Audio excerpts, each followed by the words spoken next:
Good afternoon. It is April the 22nd. A happy Easter if that is what you celebrate. That is why we did not have a show last night on a Monday evening, but we are doing Tuesday afternoon. And it's also Stanley Cup playoff season, so there's no point doing live shows at night. So we figured we'll do afternoon shows for a little while. And yeah, just right off into the sunset watching these wonderful, wonderful NHL playoffs. I'm joined, of course, by Mr. Producer AJ, who's here to Plan the parade. talk about whatever the hell he wants to talk about. I can't imagine what that might be. Plan Yeah, the playing the parade. parade. Yep, off to a great start. You know, I've got my Tim Stützle Mannheim jersey on. It's cold down here in Traitor. my basement today, so I need something. It's a little heavier than normal hockey jerseys. I need something to keep me warm here. And I'm also advertising for SAP or SAP, whatever it is, whatever they do. I don't even know. Are they a data company? Anyway, the point is, I got the Stützle jersey on today Traitor. just to make AJ upset and just to create some emotional tension for the show today. You know, I hate you now. We're not I friends know you anymore. do. No, I know. I'm well aware of I that. do this And show for money, and that is it. no, you don't. That No. is well, you No, I don't. You're probably No, you I might be don't. making No, I you might be don't. making the average salary of someone from Madagascar here, so you might be in the wrong line of work, my friend. Uh, but anyway, welcome to the show. It's going to be fun. If you're not aware, you're on the Scouching YouTube channel. If you want to help us out, if you like what we do, definitely check out scouching.ca. See if you want to get a subscription over there. We've got our Scouching reports on the way. 2 of them are done. And if we're good with the format, then we are going to start plowing through them. I've got another couple ready to go that I need to film tomorrow, and we're going to have a bunch of them. So get ready. It's going to be fun. And yeah, but today, the main focus, I imagine, we'll also talk about the U18s a little bit. I already see a few questions about that. But the NHL playoffs, the Stanley Cup playoffs for 2025 have begun. And once again, as hockey fans, we are spoiled. And as anyone on the fence about watching hockey should probably be watching the playoffs, because almost every series, at least the games that I've seen, have been absolute bangers Pure from start chaos to too. finish, pretty much, and chaos, wild stuff. And it always is this way at the beginning of the playoffs, right? Like, games are crazy, they always call penalties, you know, things are out of control, and then they settle down, I would say. But the adrenaline era of the NHL playoffs every year is always a ton of fun. So we're going to go through series by series. I've seen all but at least bits and pieces of all but one series. I don't know about you, I've but seen we're what going I to can because working a night shift is not great for right. being able to consume Yeah. the Stanley Cup playoffs, and It, I may or may not have woken up halfway through the Leafs Sens game because I'd worked a 12-hour shift. AJ's too busy playing EU4 while doing the night shift and Hey, not. hey, hey! This is not public knowledge. You're not allowed to expose It me. is now. Oh, thank you. No, he does his job diligently. I'm sure. I do. There's just literally nothing that came in, and all I had to do was make sure that the television, like all the stations, were working properly, and they were. Mm-hmm. And I checked every 10 minutes to make sure they were, so we're good. What a great guy. What a great television channel checker guy you are. Absolutely. So Great anyway, master control op. yes, that's the word. Master control operator. Like, is that the bad guy in Tron? The master control program. That's what the bad guy is in Tron. You're not there yet. That's No, a couple years my away. heel turn hasn't fully taken No. effect yet. Yeah, the heel turn hasn't happened yet. You haven't gotten your red body suit and your what is it that I don't know. I don't Speaking even of know if heel you've seen turns, Tron though, at all. Yeah, let's get back on the what road the here. hell is Evan Bouchard doing? Oh my Yeah, we're god. gonna start with Edmonton, LA, which might have been probably last night the most entertaining game of the entire playoff series to this point. Like, It was awesome. it was so good. Like, I mean, I anyone not watching Oilers Kings probably should, starting now, because that game yesterday was out of control. 4-1 after one period. The Oilers scored 4 goals in the fifth period, or fifth period, 4 goals in the third period. I mean, they tied the game, and it lasted, I'm looking here, 38, 46 seconds. So they came back and tied the game for 46 seconds, and Philip Deneau ripped their hearts out and stomped all over the ground. getting all the heart juices everywhere because my goodness, the LA Kings take game one at Crypto.com Arena. Also, I have to do it. Shout out to whoever booked the Korean women's harmonica choir for the opening national anthem for That the was U.S. national crazy. anthem. Oh my God, A+ choice, most incredible American national anthem I've ever heard in my life. Never, they need to be a thing from here on out, right? The St. Louis Blues had that Gloria thing. The Oilers had Play La Bamba for a long time. Now I think it's the Kings' turn, and they get the Korean Harmonica Orchestra. I think that's the story of the playoffs for the LA Kings if I'm them, because that was incredible. And the game was just as good. I loved that game. Mhm. AJ, I don't know. I've been talking a lot. What are your thoughts on that series? Because I know we My watched thoughts on that large chunks of series? it together. The LA Yeah, Kings were so much better than the Edmonton Oilers basically all game, except for when I turned the television to the Dallas Stars and Colorado Avalanche game, where that whole onslaught of goals happened. I didn't see right. any of them Oh, I did. Oh boy. because I was like, this is done. And then all of a sudden, we were watching with another viewer as well, Right. and the guy's like, "Oh, it's tied now." Like, what? What? So I go back, and as soon as I flip the channel, the puck goes in the back of the net for the LA Kings. So, yeah, I mean, I watched the rest of that game because I was, full disclosure, I was watching the game with our staff, you and our graphic designer Rayanne, who is an Oilers fan, Who also who rage who quit through rage that quit. game. He rage quit about halfway or so through the game. Yeah, then came back, was Um, like, "Oh, the Oilers, and then came oh!" back. And then Yeah. all of a sudden they scored, and I never heard from him again. Yeah, yeah. He's feeling feelings today. My thoughts are with him because that was a wild, wild ride. I mean, I, I said it going into the playoffs. I love the LA Kings. I think they play such it's such good boring hockey. Like they're just so effective, and they do have some guys on that team who can really play. Kevin Fiala had a really nice one on the power play last night. Mm-hmm. Adrian Kempe had a really, really good night as well. Andrei Kuzmenko had a few really good. I mean, he scored the first goal, obviously, but I thought he also had a really good game. Um, Darcy Kemper almost let it get away from him there, but boy, howdy. I mean, part You of know me who says you did? can really who Stuart I wonder. Skinner. Not a Well, good night. yes, Stuart Skinner. I mean, hey, if they had John Gibson, maybe it would be different. I keep saying No, it, but no, no, it wouldn't. Because they eh, had no defense, no guys who could no. actually defend. No Matthias I mean, Ekholm. Uh, they're yeah, I cooked, mean, man. you came in hot before the show, wanting to go on and on about Evan Bouchard throwing a puck out in front of the net, Because it was um, terrible. He just because it was incredible. he just That was, threw it behind his back. He's out. He's in his defensive zone. yeah, Just like screw it. And you know where the puck lands? Right on a stick of an LA King, and it goes in the back of the net. Also, shout out Andrei Kuzmenko, 3 points. yeah, big night from him. Yeah, Big night shows from you why Andre the Canucks are Kuzmenko. dumb. And every other team that's had him and gotten rid of him. Calgary, Wasn't he with who like had him? Philly at one point, or am I Yeah, he was with crazy? Philly. He stopped off with Philly this year and ended up in LA.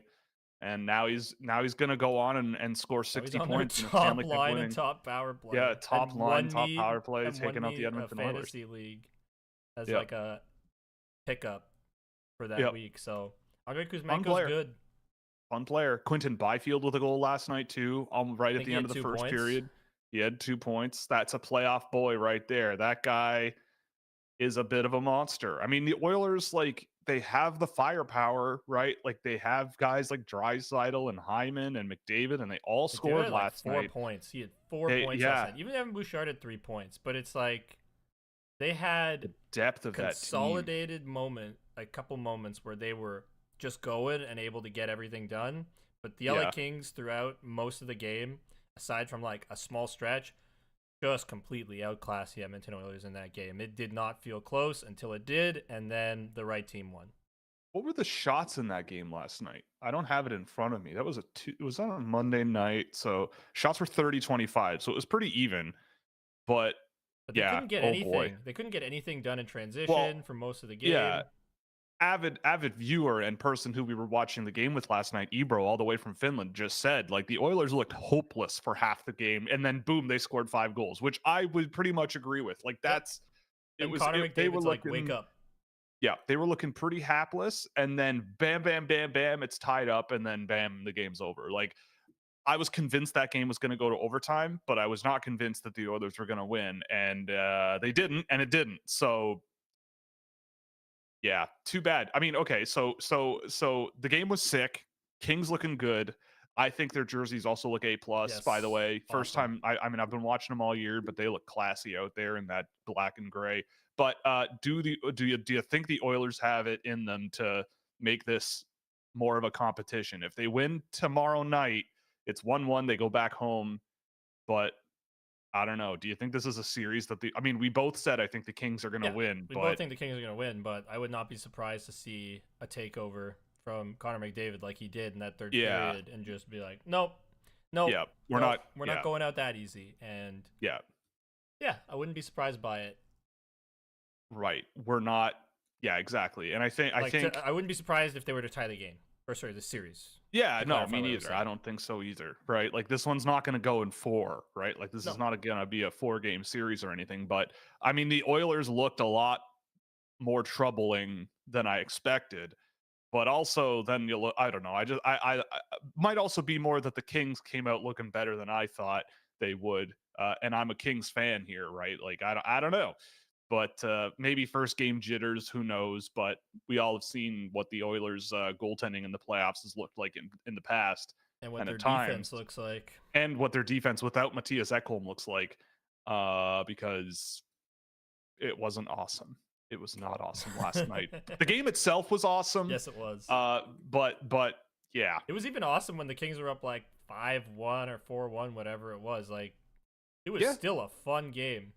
Well, those two teams aren't. They're not. It's not like they're lopsided. Nope. These two teams, right? I just think that the Kings have a good antidote to what the Oilers have And is really it. I think the last point I'm going to make before we move on is I was dreading another Oilers Kings series. I was an idiot. And I just that's where I want to leave it, unless you have the a final word. opportunity. I was just gonna say the opportunity for the Kings to get the monkey off their back and send the Oilers packing in the 4th go around at this. I Yep, think this is the 4th. it would be a good story. It would be a fun time, and the Kings look pretty capable now. They look pretty deep at pretty much every position nowadays with just solid hockey players and guys like Quentin Byfield and all that, the younger guys who are actually stepping up and looking pretty good. And lastly, just because I Um, remembered it, now they can't, yeah. like the Oilers can't like complete the whole 4-3, 4-2, 4-1, 4-0 series because that's how it's been for the last Oh 3 years. It was a 4-3 win for the Oilers, then 4-2, then 4-1. The sweep is off the table. it is. It is. Well, I guess on that note, we can move on to Canadian team. another Canadian team, another round of the playoffs where people might think it's a bit lopsided here. But the Montreal Canadiens took the Washington Capitals to overtime. Not surprised. Your favorite player in the world, Alex Ovechkin, with 2 of the 3 goals last night. Shut up. Didn't happen. I refuse to Elite, believe it. elite goal scorer, overtime hero, because that's just how the cookie crumbles right now. Yep. Well, thoughts, feelings. I mean, that game was awesome too. I will also say, I mean, I don't think there's been a single playoff game so far where I've gone, wow, that was a bit of a snooze fest. But I mean, these are the best teams in the world. Yeah. But yeah, I mean, Montreal tying it up pretty late in the game, taking it to overtime. Alex Ovechkin with an Alex Ovechkin goal to end it, just sweeping it along the ice at 88 miles an hour, and in she goes. Thoughts, feelings? Yep. Do you think this is a sign from Montreal that this might be? I know you're a little more charitable to them. Just So because of Ivan is this, Demidov and Lane Hudson, but that's really why I'm charitable to them. I just personally, even though the Capitals have had a fantastic season, they just haven't won me over yet, in the sense that I haven't seen them like have a really strong playoff outing. And yes, you can point to my history with the Leafs. Go right ahead. I don't care. I'm not always consistent. But either way, I think with the Caps, they played that game and they were pretty dominant throughout. And then the Habs just got in some offense and it started snowballing the other way. And then they were able to close it out. Like I feel like that's just kind of how it went ultimately with that game. I don't really think there's a ton to really break down about it. I just felt that the Caps were way better throughout most of it, like completely shutting down Montreal. And then Montreal got some chances and they tied it. And then Ovi did what Ovi does, and I hated it because it's Ovi. It works. Hey, it works. Yes, yes, it did. I mean, great goaltending on both sides too. Yeah, I thought Sam Montembeau looked great. that's a fair He point. Yeah. really made some real serious saves there early on in the game because the Caps were up 2-0, right? Like that game, another goal goes in. And he made some pretty big stops at that time, at that period of the game, right? Like they were down 2-0, but it could have probably been a little worse. But the same could probably be said about Logan Thompson. Like first two periods, he was also really freaking good. And the Habs, I mean, I don't know how to describe it. Like the Habs could hang with the Caps, I think, but also I don't know. I feel like there was some extended periods where I feel like the Washington Capitals, like for me, it's really interesting watching them because I haven't seen enough of them this season to really understand exactly why they're the best team in the league. But they seem to be one of these teams that seems just like extremely well trained structurally. They just seem to always know where someone is, where to find someone, how to sort of pick apart an opposing team's defenses. And it doesn't really matter who they have on the ice, right? They have the guys who can go out there and just run over other players, guys Mm-hmm. like Dowd and Wilson and a couple other guys who were out there just They're separating big, people man. from hockey pucks, and they are a big team. But the guys on defense, you look at that defense group, and you're going, well, I don't know who their like big name stoppers are, but they don't like they just kind of go out there and eat minutes, but they pass the puck really, really well and move the puck really, really well, like Sandin and Chikrin and Carlson, even Carlson and like all these guys they have. Matt It just seems Roy, to be right, like as well. Yeah. yes, So like they have a yeah, good top four. it's a good group. And Montreal, like they have a good group too, for sure. But it felt like, especially early in the game, that it was a bit of a like the guys who scored the goals were their top unit, right? Caulfield and Suzuki. And it felt like Montreal was a team that looked a little bit less put together, Yep. but they survived, right? Like they survived for long enough, and the Capitals, um, I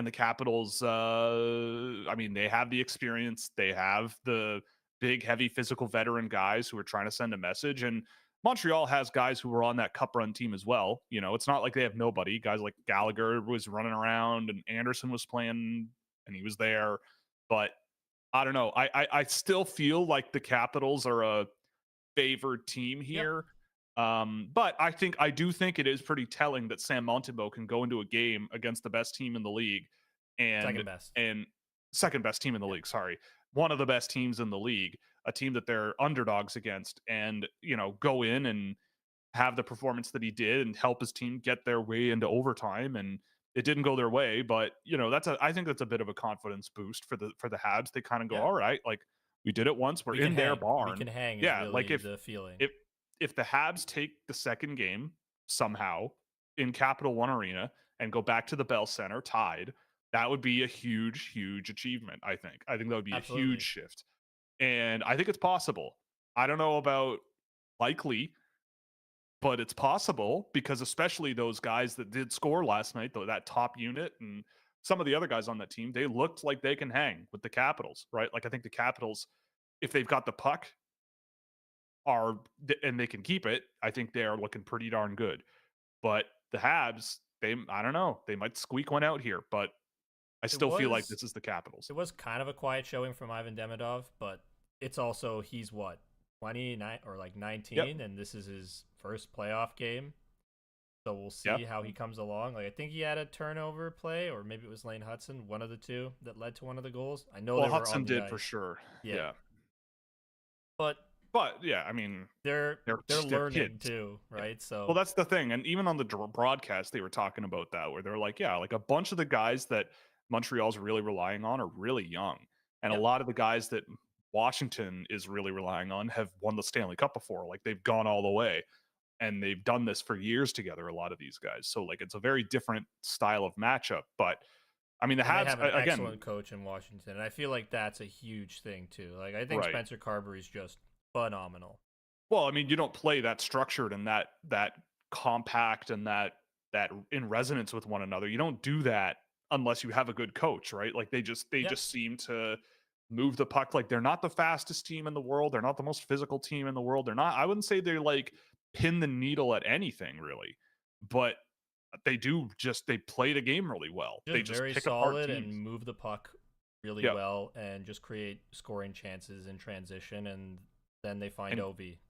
and their goaltending is good. Yep, You and their know, goaltending's very really good. good, really good goaltending. And Logan Thompson was very good But as they well do have a last night. physical So edge to them too, to be fair. yeah. So based on the game that you saw, obviously it's only one game. Does it change anything for you with this series, Nope. or do you still feel pretty confident that Nope. this is going to be a Caps I feel pretty victory? confident that the Washington Capitals are going to win, but Montreal Right. is going to hang in there and not make it easy at all. And that's kind Yeah. of where I was leaning it would be. Yeah. I could see that. I would agree with that. I would think. But yeah, I thought Montreal was better than I thought they would be. But it was interesting for me just watching the Washington Capitals in detail and going, all right, like, what is it that's making them so successful here?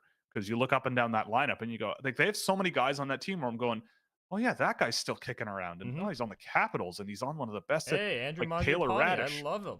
Andrew Mangiapane. I'm like, wow, those guys are still motoring around, and what are they doing on the Capital? Pierre-Luc Dubois. I'm like, oh yeah, he's on the Capitals now. Like, and okay, like they found a way to get him going. That's okay. Like weird, but but they have a bunch of those guys, and so I've always wondered, like, what is it specifically that makes them go? But it just seems to be really, really good structure, and everyone seems to be buying into that, right? Yep. So yeah, where do you want to go now? Where do you want to go? So Where do you I want to think we're go? going to go next to Stars and Avs. I think that's where we're going next. Yep. With this, I will admit this is one that I haven't noticed as much. I was paying way more attention to the Kings game last night, but that was a fun game from what I saw. Colorado Dallas. I mean, that was kind of a very a back and bit of a forth. it was a bit of a must win for Dallas, you know, Oh, yeah. like down, they lose 5-1 game one, which happened before last night, obviously. There's They threats that clawed, Gabe Landeskog is coming back in the lineup. yep. They The were down, boogeyman. they were down 3-2 in this one going into the third period. They gave up that goal right at the end of the second period, too, which is not ideal. And they clawed their way over it, over the hump. And Colin Blackwell, of all people, Like I just put remember thinking, just why is Maverick Bork coming out of the lineup? And then the guy who came into the lineup for him scored. So what? yeah. what do I know? Exactly. Hockey is a fickle sport, and I mean, I don't know, Maverick Bork like on the fourth line never really Yeah. made a whole lot of sense to me. Oh, that's But fair. Colin Blackwell comes out, does the thing, um, and now you get to go back. I mean, Colorado did take home ice advantage away, Yep. but I feel like going back to Dallas 1-1 gives you a big boost. That barn in the playoffs knows how to party.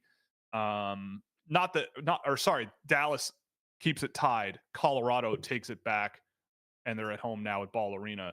That is also a pretty crazy arena come playoff time. They've been there many, many times.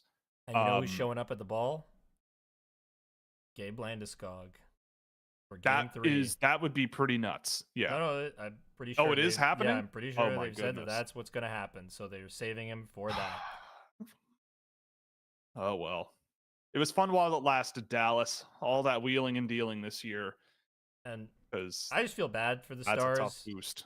No Miro Haskin, no Jason Robertson. They still hung in with the team that I think Yep. is going to win the Stanley Cup. Same.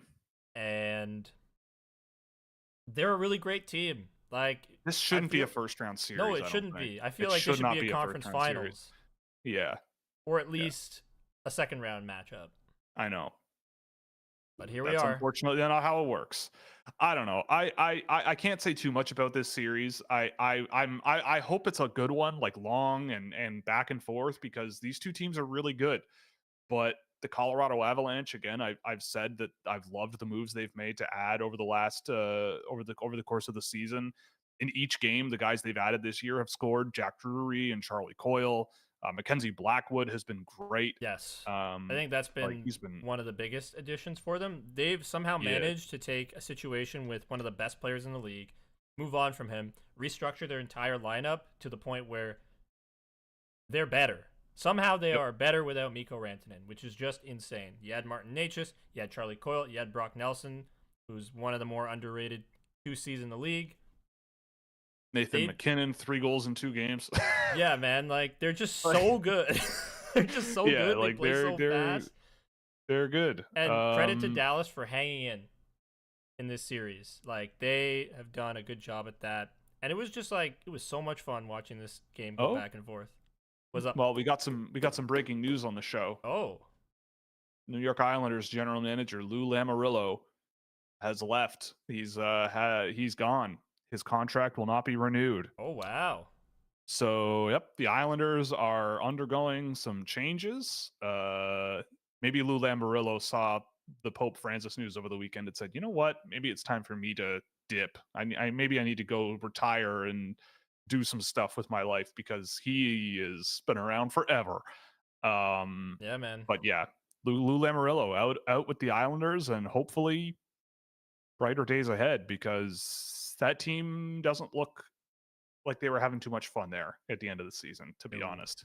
It did not look very good. But anyway, back to the playoffs. What are we looking at here? Colorado and Dallas. Right, Colorado, Dallas. So I mean, I don't know. How does I don't this have a ton change? more. Does this change your feelings about the series at all? Also, we can talk about Mikko Rantanen in a bit too.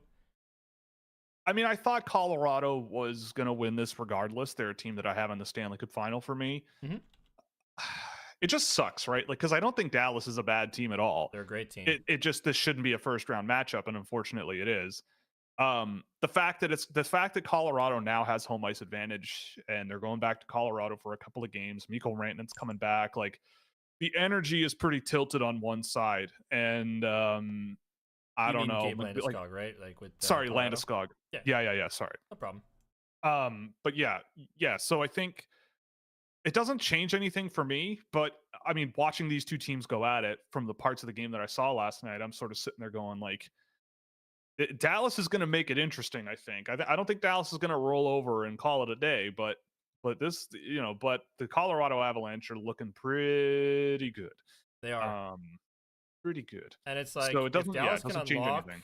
Mikko Rantanen, because in these first 2 games he's a -3 with no points, and I know we're not huge on plus minus, but I'm just bringing it up because it is something to point out that he's been on the ice for 3 goals against, at the very least. Mikko could wake up and turn this around, but at the same time, Gabe Landeskog comes back, and maybe he's excellent. Maybe he's not, though, because there's quite a bit of a difference in terms of, like, he's been out for 3 years almost.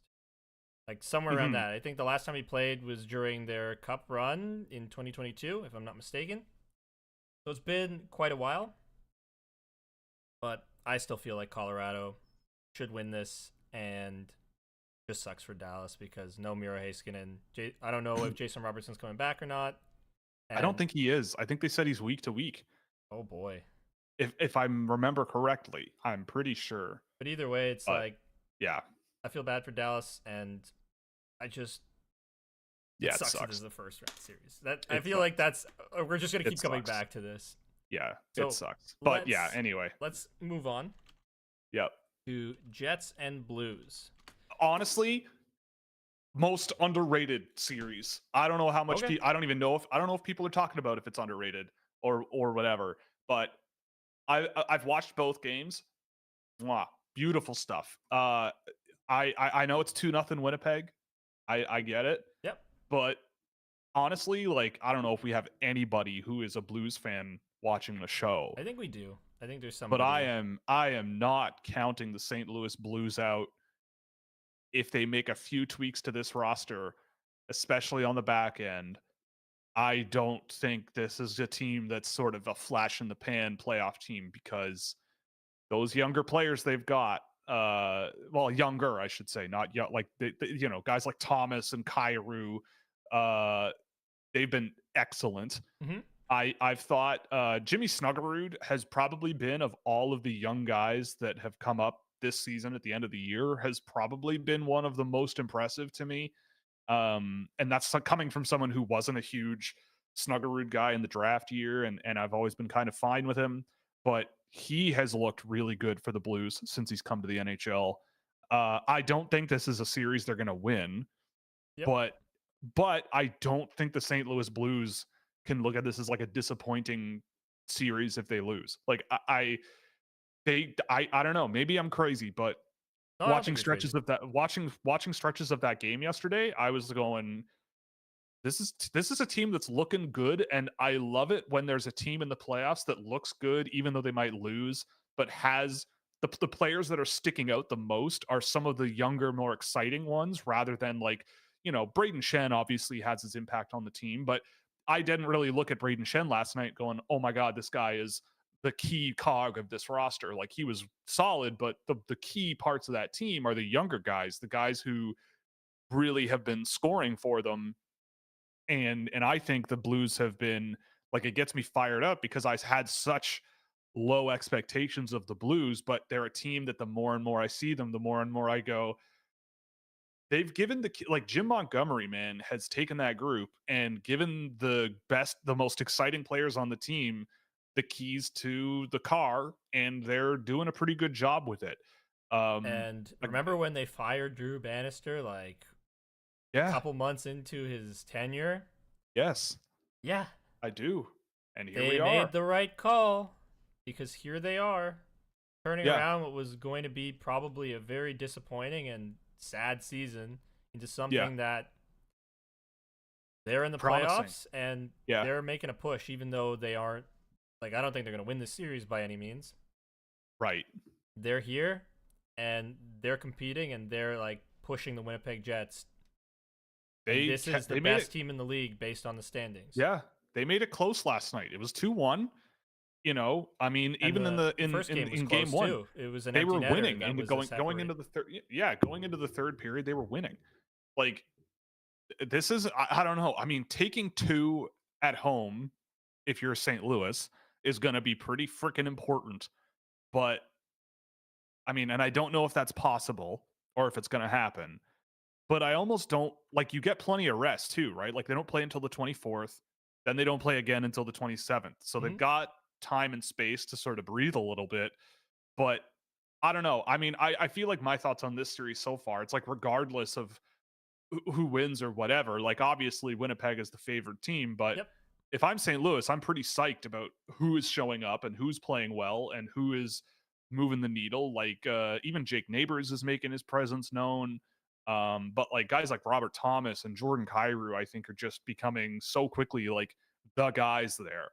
And They kind of and I have think, been the guys for a no, I know, while. but It's like just for like, like under Berube though, like I remember at the end of the time with Berube yep. there, they were kind of like sidelined a little bit, and but now they've been kind of given the they've been kind of given the leeway to sort of play big minutes and play a big role, and I think they're doing a really good job with it. Yeah, every Um, year I'm reminded just how good Robert Thomas is, and then I forget about him, and then I'm reminded again.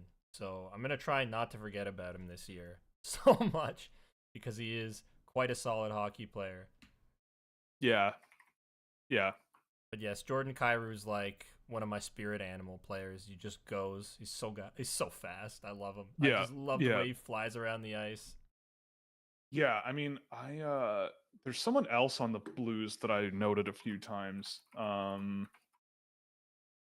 But I if won't. Yeah, but anyway, we can talk about the Winnipeg side of this for a little bit quickly. sure. Yeah, yeah, yeah. So May as Connor well. Hellebuck, so far, okay, just okay. He's sure.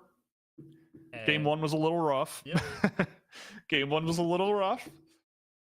I mean, that's the key to their success, though. it Hellebuck, is. He's really. the I mean, best they've player. got good players. Like they're a very good team. I've really loved how Kyle Connors played in Mark the last couple Scheifele's of been games. Obviously, yeah, outstanding. Mike 5 points in Scheifele's been two very productive. games. Yeah, yeah. And he's So a they're real getting the big job playoff done. performer that way too. Like Shively always Yeah, shows up and scores a metric butt ton of points in the playoffs. Like that's what he does. And yeah. he's showing up and doing that exactly. And if I'm correct, they're without Nick Ehlers too. So Yes, yes, they that's are. somebody who could come in later, who I think is a very good player and Yep. elevate this team even more. I think so far for Winnipeg, this is what you needed. This is exactly Yeah. the start. No questions. Well, a question mark so far. Just a little bit shaky with Connor Hellebuck, especially in game one. Had a good performance in the last game, but we'll see what he does the rest of the series. No Velarde either, by the way. No No Velarde Gabe either. Velarde. Okay. Yeah. The other one I thought also has played really well from Winnipeg that I've noticed, and it's a guy who I've always loved, but just always forget about, and I go, oh yeah, is Nino Niederreiter. Mm-hmm. Like I thought he's looked really good for the Jets as well in the games that, or in the parts of the games that I've seen. But yeah, I mean, I think it. I mean, I still remember. I still just remember watching both of these games and sitting back and going, man, St. Louis really. They're taking it to him, but Hellebuck is making the saves he needs to make, I suppose, and the Jets are getting offense in the third period and shutting down the Blues pretty well. I think their defense has done a pretty good job insulating Hellebuck. Guys like Morrissey have played well. Dylan Sandberg, I thought, played really well last night. Dylan DeMello's been pretty good. Like they've got guys who can sort of insulate scoring areas pretty well, and I mean Luke Shen is on the team too, which I totally forgot about until watching the game last night. Him and his brother trying to hit each other. Yeah, yeah, exactly. Awesome. Yeah, good stuff. But yeah, I mean, I don't know. It's a great series. It probably like it's like when I go to the movie theater sometimes. Not that I go to the movie theater a ton, but it's like I'm going to see a movie where I'm kind of familiar with what I kind of know what I'm getting into, but it sets the bar low, and then I sit down and watch the movie, and it was like a solid 8 out of 10, and I was expecting like a 6.5. It's like, all right, I like it way more than I thought I would, and I will be much more evangelical about it because of just how much better than it was than I expected. I don't think St. Louis is going to win, but that's not a knock against the Blues as a whole, because I feel like, especially with Jim Montgomery hanging around, I think they're going to be a pesky team for quite a while from here, I think. And they're doing this without Dylan Holloway too. Yeah, so it's true. And he was one of their leading scorers this season. I'm pretty sure. Like he had a pretty good season, and so they're hanging around. They're hanging around. Yep. They're probably not gonna stay in it for too much longer. Like I wouldn't be surprised if this is done in 5 or 6. But I think there's a lot more to look at with this team and feel like, yes, okay, this is a more promising team than I really thought. Like I thought this team was going to be down in the dumps for years, but they're quite all right. They're quite all right. They're quite all right. Things are going all right there. But yeah, I still think Winnipeg takes this one. But you never know. Winnipeg or St. Louis taking both at home in St. Louis. We could Who get knows? a Connor Hellebuck situation. We knows? We could, but I wouldn't count on it as much as I've loved the Blues this year. But anyway, continue. So, from Craig Berube's former team to his current team. Ah, yes. Here we are. Toronto, Ottawa. Game 1. Was it 6-1? 6-2? 6-2. 6-2. I only saw the second and third period. I was eating my Easter dinner with my family, my beloved family, and so I missed the first period. So I don't know what happened there, other than it was 2-1. But I was very keen to watch the rest of the game. I mean, I'll throw it to you. Thoughts coming out of game 1? Where are we going from here, Mr. Leaf, man? We're going downtown for a big old parade. 1 down, 15 more to go. Plan the parade. Oh, Spoken like a true Leaf fan. Love it. Yeah. No, but so like I had mentioned earlier in the stream, for those who weren't aware, I work an overnight shift, and I was sleeping throughout half of this game. So Will actually saw more than I did, funny enough, because I woke up at like 8:40 p.m. Right. And it's like, oh, it's 4-1 or 4-2, whatever it was at the time.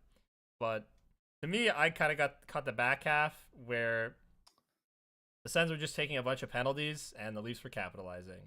Well, that's the thing I wanted to say is I don't think that this is indicative that Toronto's going to steamroll through the Ottawa I Senators don't think here. they're going to steamroll through them. I think that what's going to happen is this happens often in the NHL playoffs. Game 1, maybe game 2 are always the referees like, "Okay, boys, settle down. We're going to call things. We're going to keep you in line, blah blah blah." Then there's a turning point of some kind where maybe something doesn't get called or something, and then the whistles just go away, And then they're right? Like just like, once screw it. This is not like worth what I get if paid. the if the series is like 2-1 for whatever team, and the team that's down in the 2-1 series is like winning, then I feel like you're going to start seeing the whistles get put away because it's like, well, if we call a penalty here and they score, it could mean the difference between a 3-1 series and a 2-2 Mm-hmm. series. And do we really want to make that decision, right? Then you kind of get into the situations where the referees are just going to let them play or whatever. And the Ottawa Senators, like, honestly, if I'm Travis Green, my message might be to not to let up. Like, if they keep calling penalties, then we just keep making them think about calling more penalties, right? Like, keep pushing because I don't think at 5-on-5 these two teams are particularly like super well matched. Well, I the mean, I think Sens outplayed the Leafs at 5-on-5. To be fair, yeah, they yeah, did. I guess, They absolutely did. Like I feel like the but opposite that's in not this. unusual. Well, but that's It's because the Leafs. Toronto. Well, the Leafs just sit back and soak up all the Yeah, pressure in the world, and they've got a fantastic goalie that they're riding right now. But like, really, the story of this game was at least from my perspective, was the Sens outplayed the Leafs, but the Leafs capitalized on their chances, and the big boys showed yeah, up and put the puck in the that's back of the true. net, which Yeah, I is mean, very, very important. Mitch Marner had like 2 points. I think Austin Matthews had 2 points. William Nylander, I also think, had 2 points. Like, they were firing on all cylinders from the top end guys, which is what the Leafs yeah. need to do in order to win. My dad is a bit of a hater, and he was watching the game with me, So and that's where you get it from. every single time William Nylander touched the puck, I went, "That's my son out there, Dad. I know I don't have any real children, but that's my child out there." And he was like, "What the hell are you talking about?" And then within about 5 or 10 minutes, my dad, who's not the biggest hockey fan in the world, he's just a really good hater, he goes, "Okay, yeah, I kind of see what you mean. Like, this guy really knows how to play." And I'm like, "Yes, thank you. If only everybody were so rational and understanding of the glory of No, my no, no, no, no. wonderful If children." every old person was so rational and understanding, I do. Every young Leafs fan I meet is a massive William Nylander fan. Okay, That is true. it is all the Yeah, old heads. it's Be all more the like Will's suburban dad. it's all the Old people. suburban Toronto, yeah, like half the guys I used to play hockey 905 with. people. Yeah, the guys that are around my age who, are in their 30s and still grew up on Don Cherry, I feel like are the ones that still look at William Nylander with a bit of a side eye. But he was great. Anthony Stolarz was Oh awesome. yeah, And that's kind of going to need outstanding. to be what the case is with Toronto. But yeah, I mean, if I'm Ottawa, honestly, like, yeah, they popped you for 6, but I still say the message is hold the course. Like, be you, go out there. I think Ottawa's going to want to rip their friggin' heads off. And you want to, like, I don't know. I feel like if you get a close game to Toronto in Toronto tonight, even if you lose, I think you go back to the Canadian Tire Center, and that is going to be a heck of an environment, even if they're down 2-0. Yes, when half the Um, fans in the building are Leaf fans. yes, entirely possible, but I don't know. I feel like the Sens, like, The Brady again, sucks it's the chants are gonna formula. follow them everywhere throughout this series. Yes, but it's like that. This is how it happened. Like, this is how it happens with teams often. Like Toronto, the way that they win is not sustainable. It's not over the long term unless you have unbelievable goaltending. It's just not sustainable. Oh, I agree. And and I if I'm Ottawa, I probably know that, and I probably am trying to just move heaven and earth to get the puck to the net and hammer away at it because I saw a comment talking about how the Sportsnet panel apparently said Tim Stützle had 8 hits and needs to be more engaged in the offense. Unfortunately, that's just not really how the playoffs work. Like, it's not that easy. I don't think you can just look at a Tim Stützle, the guy whose name is on my back right now. I don't think you can look at a guy like that and go, stop hitting guys You know, like this is it's to me that's what bothers me a lot about hockey media coverage is like people complain all the time like these skill guys, these smaller guys, they're not physical, they don't try hard enough, And they're then not they competitive do. enough. And then they do it and then they go out and they're throwing hits and doing stuff, you know, and then they're like, well, I don't know, like Tim Stützle maybe needs to like cool it on the hits and maybe play more offense. It's like, all right, you know, like pick a lane or just like stop, you Was that know. a was that a Kelly Rudy take? It just sounds like I something don't know. Kelly It's Rudy would yeah, it say. does sound like something he would say, but I don't know. Because I don't he's really more listen to the intermissions modest, to be anymore. fair. Right. I don't know. I don't really pay attention much to Sportsnet panels and the intermissions much. Unless Elliot Um Friedman's talking about news, in which case it's sure. worthwhile. Sure. And then it's on Twitter 30 seconds later. True that. Um but anyway, I mean, I don't know. It was a good game, I think. I think it was a closer game than 6-2 would indicate. But And yeah, I mean the like power plays you were the can't most important thing, you and can't they scored 3 times the amount of power play goals they had all series last year, yeah. You which is can't important. score At least that you is. can't take penalties against that group of Leaf forwards that make up that power play core. You shouldn't. It's a bad idea. But I think if you're the Ottawa Senators, I think you test the referees. I think you test them and go, yeah, you know what? Try it. Try me. You know, like they got nothing to lose. Even if they lose, like the beautiful thing about the playoffs is like they could lose 6-2. They could lose game 2 7-1, but like they're still going into the Canadian Tire Center with the same situation if they had lost both games 2-1 in triple overtime, right? That's Like it true. doesn't matter. So if I'm the Ottawa Senators, I'm going, I want to find the line here going on in the last game going home. Like I want to get the referees really thinking here and yeah, you don't want to take penalties against Toronto, of course. But I think that's how you beat the Toronto Maple Leafs. I think that's how you do it and you test them and you test the limits. And I think that it also makes sense if you're the Ottawa Senators because that's kind of how the team is built a little bit. They have a lot of those guys. So, Tyler Clevin at the tail half of the well, game. Oh boy. yes. We don't need to go into too much detail about that, um but anyway, it's a good series Oh, I so just meant far. like him getting involved, trying to draw penalties, like Well, yes. going, Yeah. doing all the what's the after the whistle theatrics or something. I'm Yes. trying to find the correct term. I don't think that's exactly it, but all that sort of stuff. The performance art. I guess maybe. Yeah. Yeah. We'll see. It's going to be a good game tonight, though. I think I'm excited. Who are the games tonight? It's Yeah. Toronto. Don't It's worry. I strategically saved the ones for tonight to the okay, back half. right. The back half. Okay. So Well, yeah. So I don't know. The both teams I think have looked pretty good. I don't know. I'm not gonna. I don't think it's changed anything for me in this not series. changed anything for me either, other than the fact that I feel like the Leafs should win this even more strongly than before, Mm, based on the fact that their power plays clicking, because that's not something I was banking on. We'll see if it continues, but there's even more confidence in me about it, considering the power play is working, and that is right. something that has not been their strong suit in the playoffs. They Yeah. had, I'm pretty sure they had 6 opportunities in the last game, and they scored on 3 of them. So Yeah.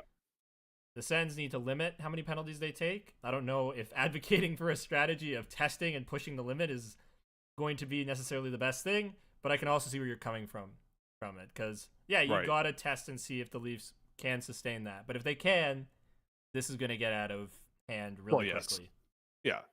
Yeah. Time will tell. especially with the But goaltending. yeah, a lot rides on can the Senators play their brand without taking penalties? And I think for the Sens, like, just continue to play the way you have, but less on the penalties, because if you dominate the game at 5-on-5 and there's not so much power play time, I think the Sens should have a really good chance at taking one in Toronto. So that's kind of where I see the key of the game for both teams. Yeah. Yeah. All right. Well, we can move on. We've got two more that have actually played games. Yep. Where do you want to go first? So we're going to go to the game that's coming up sooner in the right. Carolina Hurricanes and New Jersey Devils. And this is one where I feel kind of sad for the New Jersey Devils. Well, yeah. I mean, you mentioned before the show that Luke Hughes is now out. That sucks. Yep, and Brandon Dillon. So, like, what are they going to do on defense? I don't know. Is Sheldon Keefe going to have to play Simon Nemeth? well, His he favorite loved player in the him. world. Yeah, I mean, oh my goodness, I didn't realize the shots were 45-24, and only one goal on the power play. But Logan Stankoven, God, these 5'7" guys, they just can't play in the playoffs. I don't understand Two it. They goals just isn't can't enough seem to in one figure it game, out. unfortunately. Yeah, it's not enough. I mean, hey, scoring twice as many goals as the opposing team did in the entire game, And having more unacceptable. points than the two players involved in the Mikko Rantanen trades combined Exactly. is awesome. Exactly. Hey, we're noted Logan Stankoven fans here. They look like a good Stank team. stands. I have to admit, I haven't seen a tremendous amount. I haven't seen a tremendous amount of this series, to I be can tell honest. you what I was happened quite in busy that this game. weekend. Okay, tell me. The Carolina Hurricanes made Jacob tried to make Jacob Markstrom look good, but it didn't happen because Carolina takes a ton of shots from everywhere. They just peppered teams with shots, but they just went in at a actually normal rate for once for the They did, Carolina yes. Hurricanes. 4 goals on 45 shots is actually a pretty decent night for Jacob Markstrom. Yeah, it's not bad. It's on paper, it's not a bad It night. was a It's just self-inflicted wound he caused. I think like he actually tried to slash somebody and then slash Luke Hughes, and that's what left him injured, or it was Brandon Dillon, one or the other. right. But yeah, this just does not feel like the Devils are going to have any sort of bearing in this series. And obviously, Jack yeah. Hughes also not there. Their best Well, player, I mean, by that's the far, thing. not there. Yeah, it's not that New Jersey's not a good team. It's I just like they're them. missing a lot. Yeah, like they're oh boy. So their defense pairings on daily faceoff right now are Brett Pesce, Dougie Hamilton, That's good. Brian Dumoulin, Jonathan Kovacevic, Oh boy. Dennis Cholowski, Simon Nemec. Why not Seamus Casey? Is he hurt? He's too small, bro. Oh, I'm Come sorry. on. Did he go second overall? No. So there. Yeah, but does he have a bad relationship with his coach? I don't know. Didn't Seamus But Casey score like the opening goal of the season? Or no, it wasn't the did. opening goal of the season, but It I was think one of the early. I think it was one of the earliest. I think he had 2 ones. points in the first game of the season against Buffalo. I think so. I don't know. That's what happened. I don't make these decisions, but I don't know. I think it's a pretty hard sell to take a 5'10" defenseman and say, "Hey, remember when you played in the NHL in October And beat the well, Buffalo welcome to the Sabres. playoffs." Yeah, yeah. Welcome to the playoffs, bro. And here's the Carolina Hurricanes. Good luck. I don't think that would be the best call, but I don't know. To me, yeah, losing Luke Hughes is a big hit. And Dougie Hamilton's injury prone too. Like not Yeah, that I'm trying to wish anything on him or say that anything's going to happen, but it's like they have an injury prone team, which really sucks because they're a really great team. yep, yep. It sucks. And yeah, I mean, I look at the Carolina Hurricanes and I just go, yeah, this team is like, I'd be surprised if this didn't go Carolina's way. Especially now you don't have Luke Hughes. Like that sucks. I don't know. They're just going to have to rely on really good goaltending, and yeah, they yeah. got very average to slightly above average goaltending in the last Good for the game. workload, but you're not gonna win giving up 40 shots a game or more, period. And you're not gonna win giving up 40 shots or more a game with a above average goaltending performance. Like that's not gonna be good enough. Yeah. So we'll see. I mean, Freddie Anderson, you never know in the playoffs either. I'm sure you remember him with Toronto. Oh Bit of a boy, I wild card. do, I do, Bit of a I wild do. card, but the Carolina Hurricanes in front of him though, looking pretty good. So yeah, I'll be watching this game for sure Oh yeah. when it comes on. I'm excited. I love This one's watching coming Carolina on play. at like 6 tonight. Six. If I'm Yeah, 6 it's on Eastern. it's in 3 hours. Yeah. Yeah, So man, this is gonna be we'll exciting. put that one on and then we'll see what happens. But let's finish this off here. We got one more series. Obviously, we're not going to say much about Tampa since they get started tonight Florida, with but Florida. it's gonna be awesome, and I'm excited for it. Shout out to the NHL scheduling, staggering the starts. We got 6 p.m., 7:30, 8:30, and 11. Big ups on that. But yeah, let's finish off with Minnesota Vegas. Mhm. I will admit I passed out on the couch after Easter dinner watching the first period of that game, so I barely remember much of any of it. So you're gonna have to take the lead on this if you saw much of it. Which is funny because I didn't see a ton of it. So Right. Well, I think ultimately Vegas won. Yeah, Vegas won, and really with this series, I just feel like they have way too many really good players on Vegas, and their play style is just going to be too smothering and overpowering for the Minnesota Wild, who I just don't think have the same amount of talent. Like, they're a good team, Minnesota, in terms of the players they have. Like, Kirill Kaprizov's awesome, Marco Rossi's awesome, Matt Boldy is phenomenal, Brock Faber is just so good, and their goaltending is pretty good too. But like, Yeah. it's Vegas, man. Thomas Hurdle, Jack Eichel, Mark Stone, dude. Even Pavel Dorofeyev has like what 30 goals this year somehow. Yeah. What? Yeah, I don't understand that. How did that happen? So like, Yeah. and they have Well, Aiden Hill too, who's a guy who's won a Stanley Cup as a goaltender. yeah. Oh my God, 35 goals and 17 assists. He's got the Peter Bondra career going. That's great. Jonathan Chichu. Yeah, Remember? the Chichu effect. Yeah, Yes. yeah. But he's anyway. Okay, well, yeah. From what I remember of that game, it was about the first period that I saw. I do think Minnesota is hanging. They're there. But Vegas, like Minnesota, it's the same thing.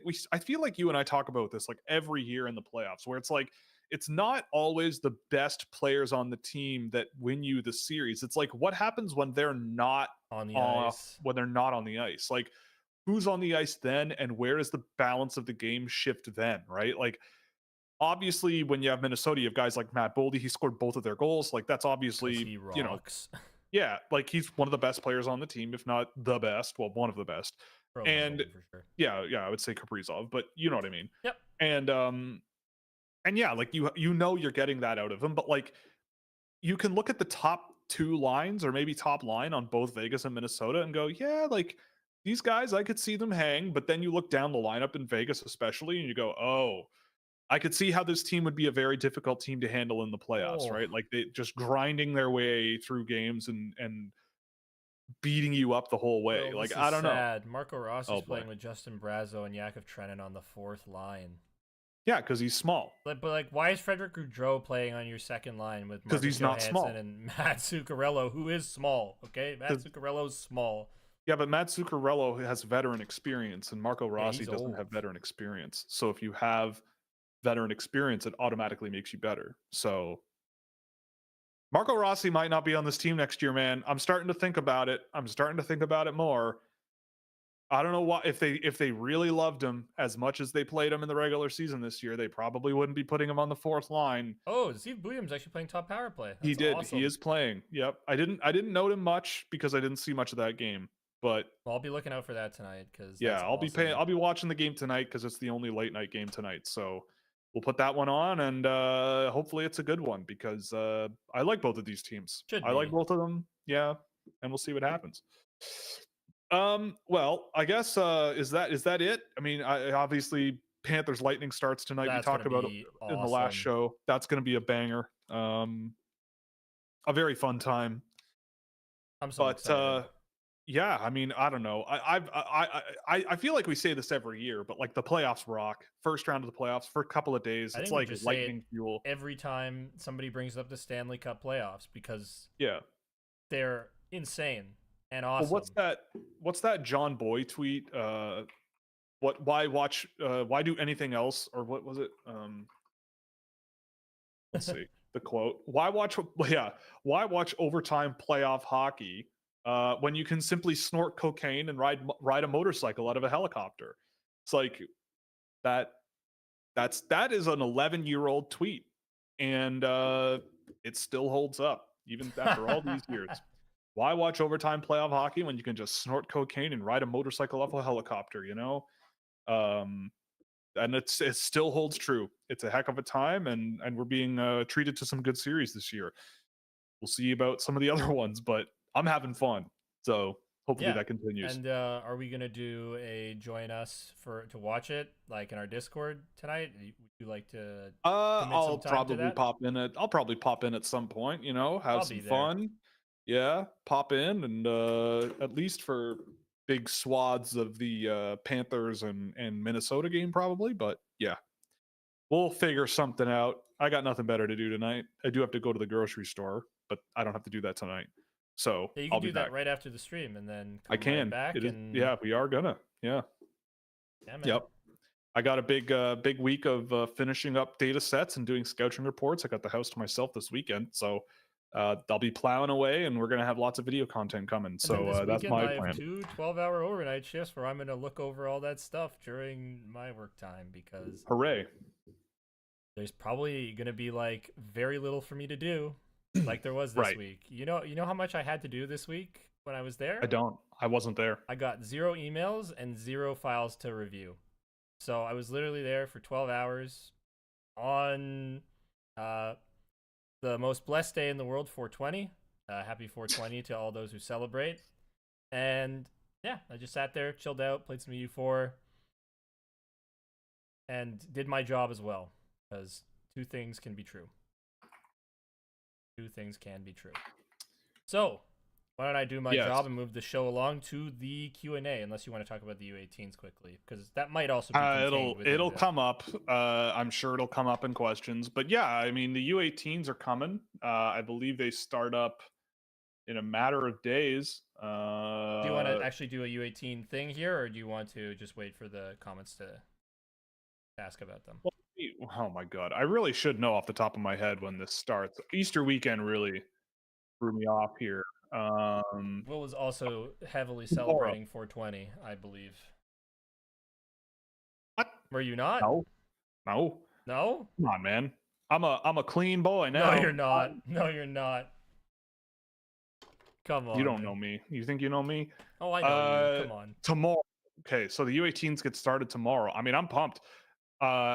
I mean, I put every dollar I own against my house on Norway to win it all. To beat the US in the pre-tournament. Okay. I didn't do that. This is not financial advice. I feel like I must put that out there.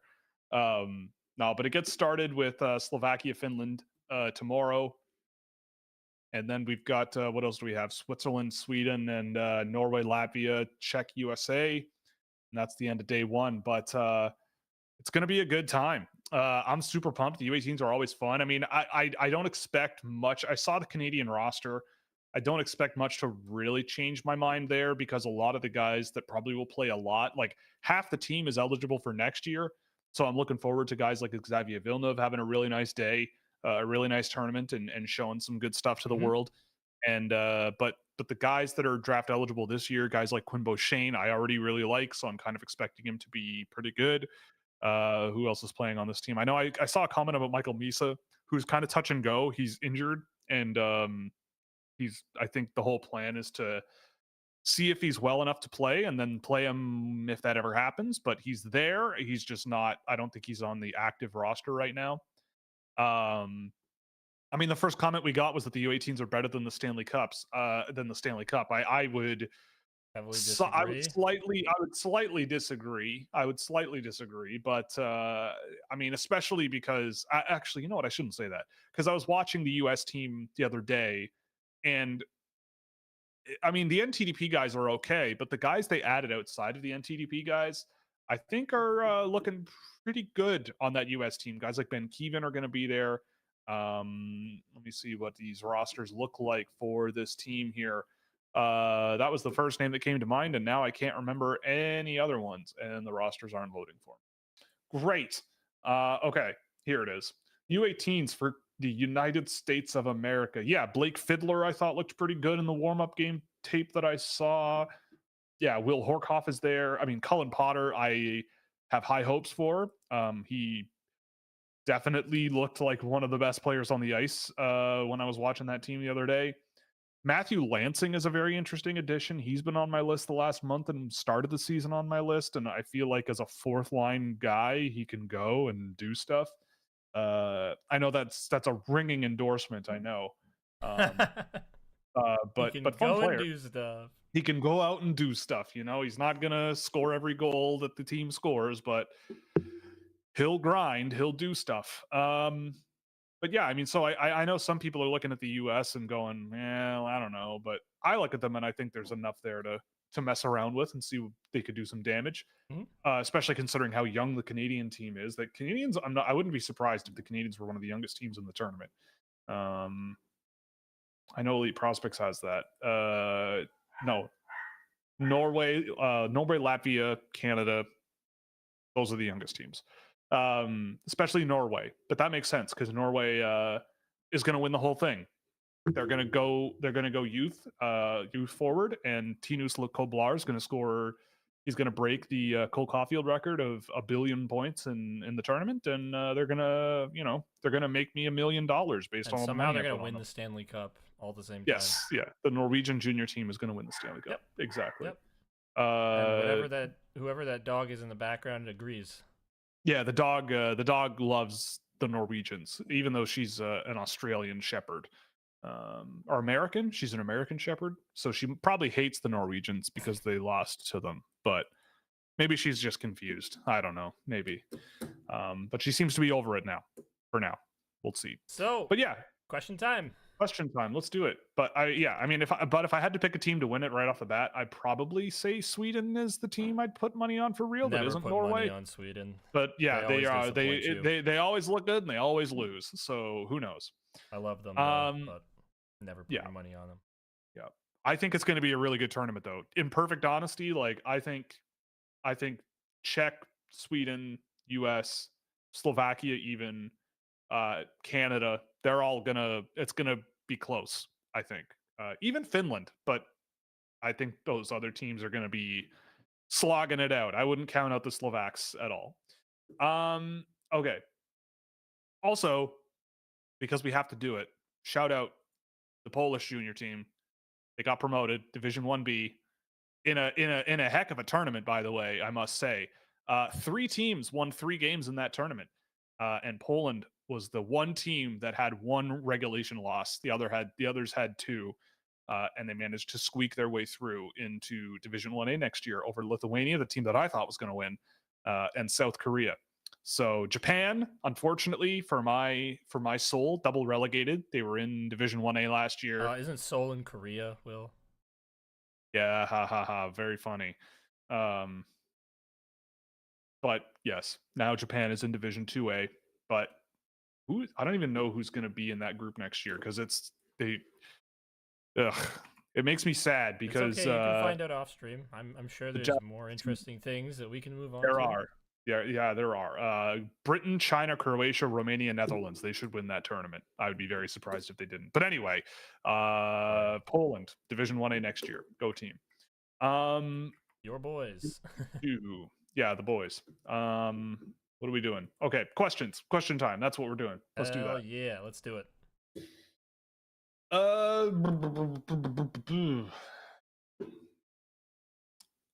Yeah, why wasn't Misa invited to the World Juniors? Yeah, it's he's there. It's just injuries. Any thoughts on Adam Nemec? Was that about last, like when he actually wasn't at the World Juniors? Because it's World Juniors and you. Like, well, I think it might just be a mistake, or was it? Oh, like why wasn't he invited into the World Juniors in December? Yeah, I think that might be the actual question. I don't know. Because they're dumb. Because they made a mistake. Can't have too many young guys on the team, I guess. I don't know. I have no clue. Thoughts on?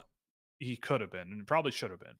Why wasn't Michael any thoughts on Adam Nemec? Yeah, so this is Simon's brother. We got another Nemec coming. I think he's fine. Like I think Nemec, he's been in the pro league in Slovakia this year. And I've seen him a little bit here and there because Nitra has a few guys on that team that are playing top division that are pretty young. Let me see here. Yeah, they've got Shrenko, who I really like Thomas Shrenko, actually, and he's on the team as well. They've got Pobazal playing. Adam Kalman is on the team this year. He's also a pretty impressive player. I really like Modest Lisi as well. He's been on my watch list for parts of this season. He actually plays with Bronislav Mezai, who's a 44-year-old. If any old heads like me remember him from the NHL in the 2000s, he's still going. He's captaining a team in Slovakia at the ripe age of 44. Awesome. Florida Panthers legend and New York Islanders legend. But yeah, so Nemec is good. I think Nemec is one of the better names on a really promising and interesting group of 07 players for Slovakia. I think that team this year looks pretty good based on who they're bringing, and Nemec is a big part of that. I don't have like a detailed breakdown of him, but he is a bit more of like a finisher type player rather than like an all around sort of. He's got some skill, he's very different to his brother Simon, obviously being a forward, but just in terms of style of play, a little bit more of an offensive zone focused player, whereas Simon is more of a transition focused player, I suppose, with some offensive pop. But yeah, I like Adam, but he's not my favorite '07 Slovak, I would say. So he's Uh for which year? Just Next year. next year. Okay. He's October '07, so he's a 2026 player. Cool. I think I have him penciled in like a early second, something like that for Second next round, year, that is. like an early second rounder, late first rounder right now. Okay. But he's good. He's a solid player, and I think he'll be pretty good at the U18s. Um, Just a reminder, I predicted Stank would outscore Mikko Rantanen in the playoffs. Well, if Stank can It's working score so 2 points a far. game for the entire playoffs, it's good for the brand. I love my Stankoven. I hope you're Sounding right, like the Hawks. honestly. I mean, it would be nice. Sounds like the Hawks are locking in on Frondell. Thoughts on the fit? Well, I mean, it depends on where you're taking him, but I don't look at the Chicago Blackhawks and think, boy, they could really skip out on a Schaefer or Misa and take an Anton Frondell. Where is that coming from, by the way? Like I don't know where that's coming from. because I do find that once we get way closer, like a couple days out, where we actually get the more accurate who they're interested in, I feel like there's a lot of things thrown out Yes. just to kind of muddy the waters. Yeah, I don't see anything reported publicly. Yeah, I'm not seeing anything really out there on that. So, But I we mean, can I try don't and know. address the fit. I mean, yeah, it depends on where you're drafting him, right? Like if it's like 4th overall and Chicago lost both lottery picks, then he'll probably be a decent choice there. I just don't. I think I've said it a bunch of times. Like I think you're getting a very, very, very, very good complementary player, right? Like he is, to me, I think he is more likely to be. You could put him on your first line on the wing. Could he be a third line center? Maybe, but I think he'd be an excellent, excellent third line winger if you put him down there. Second line winger, he could complement other players. I look at Chicago and when I think about what they have and what they don't have in the pipeline, my mind doesn't go Anton Frondell is what they need more of, right? Like they have guys like Lardis, they have guys like Kentserov, they have guys like Moore, and so they have their smaller guys, I suppose, but they also have guys like a Landon Slaggert who's already in the NHL. They've got a Martin Mishak. They've got Merrick Vanacker was a first round pick they just took. AJ spell Like I'm not C, saying, right?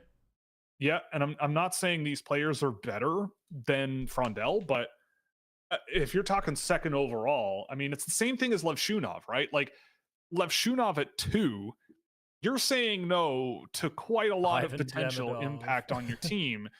But I get it. Like I suppose I could see why an NHL team would make that decision, but to me, I wouldn't. I think I mean, the better way to phrase it is, I get it, but you're stupid.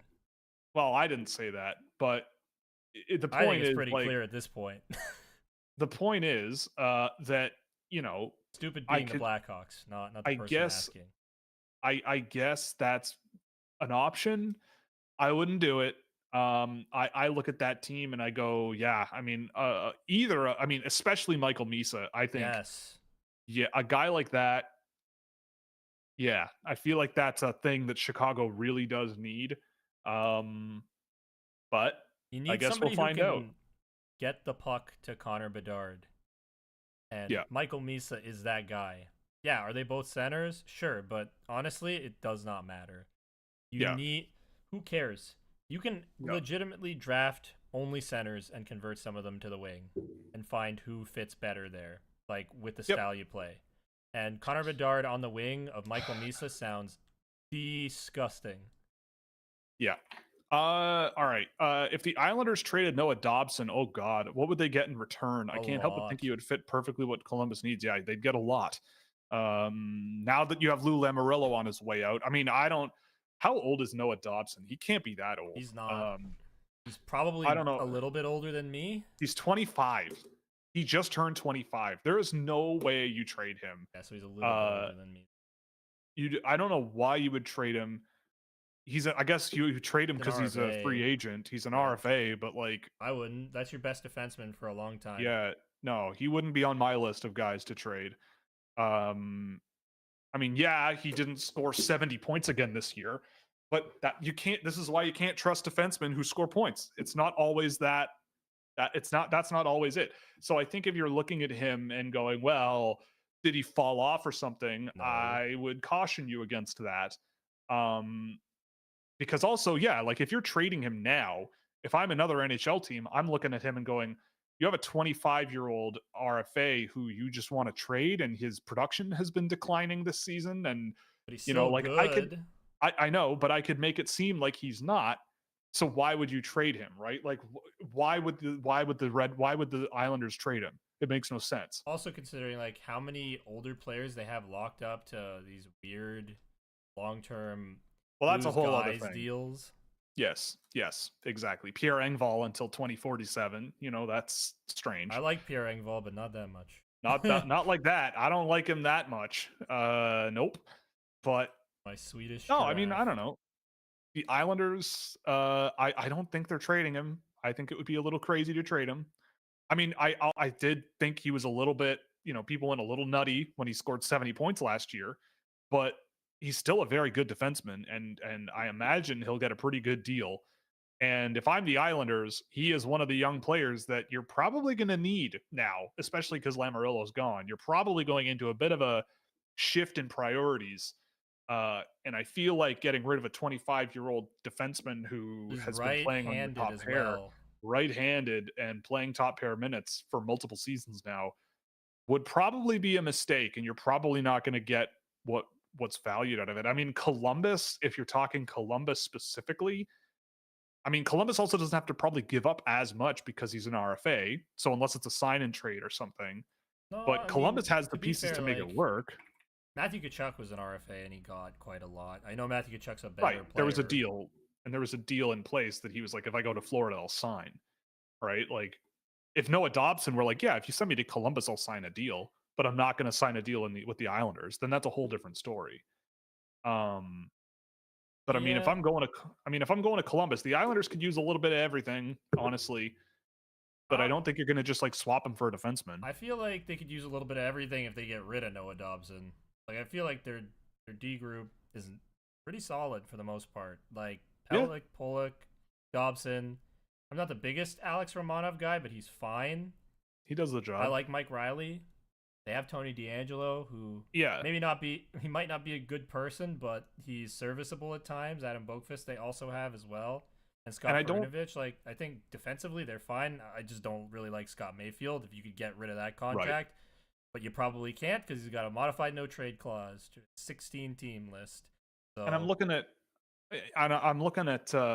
Columbus right now. Like, if you trade Dobson for, say, a forward, like, I don't think you're really getting Marchenko, Johnson, Fantilli level player. like you You might might get be looking. Brindley from them, maybe, I but mean, but that's a wild risk to take because he's barely played in the NHL and he wasn't super productive in the AHL. Like, Cole Sillinger might be in your wheelhouse, but like, I wouldn't do uh, that. I mean, Cole Sillinger is okay, but again, like, you're giving up on a pretty well-known asset in Dobson where I don't think you do it. So if I'm making a trade, like, I don't know, again, it's like that thing where it's like you have a thing that you could trade and get some stuff for, but but should you why? do it? Should you do it? Are you going to win that trade long term, right? Like, if No. you get Columbus's first round pick this year and it's 12th overall and maybe Cole Sillinger, like, you might get a second or third line center or defenseman out of it, and you got to wait for it, right? And I Like don't know if the Islanders are in rebuild mode. I who don't think else they're could in that use a mode. Noah Dobson? Like I'm just trying to think because I don't even feel like there's a lot of teams where there's an easy fit. Like I just feel like the correct option is stick with Noah Dobson. Yeah, Say you're our guy. You're our number one guy for many yeah, years to come. We love you. Please don't leave. yeah. And we'll I pay agree. you. Like they have what in cap space? Let me quickly check that. Oh. Yeah. Uh-oh. Uh-oh. What? Is That's it not that bad? good. I mean, I think like the projected cap space. So it says current cap space 10.4, but like I think it's with Barzell and Yeah. IR or Yeah. LTIR. So like yeah, I feel like with this Okay. I can see why, but still I'd rather just like cap dump other players even if it means like giving up picks because honestly like I'm not trading away a player that's that good even with like the cap situation. I'd rather just fire assets into the sun that are draft picks alongside other players and for teams to take on those cap hits even if it's at like half retained. Like I'm Here's make I'm doing money, like trying to get rid of as much money as I can. here's an idea. You trade him, you find a way to trade him to Tampa Bay Oh and boy. get Isaac Howard in return, and somehow Tampa makes the money work. I don't know how they're gonna do that. But But you maybe you send the them cap should Ryan go up. McDonough. Like what Yeah, that's true. like this is the other thing. Like, let me look at the cap. Okay, projected cap space is $28 million. Never mind, they're fine. Right. They're fine. They have $28 million worth of cap space. If you give Noah I'd Dobson say like an $8 million deal, or a little bit less than that, but like let's it's say doable. let's top it out at about what's the highest end you think you could get? Like 8.5? Like that's the extreme. Probably. I'd say somewhere in that And range. then like the lowest end is maybe like So, 6.5. yeah, I was gonna say like seven, so 6.5, 7.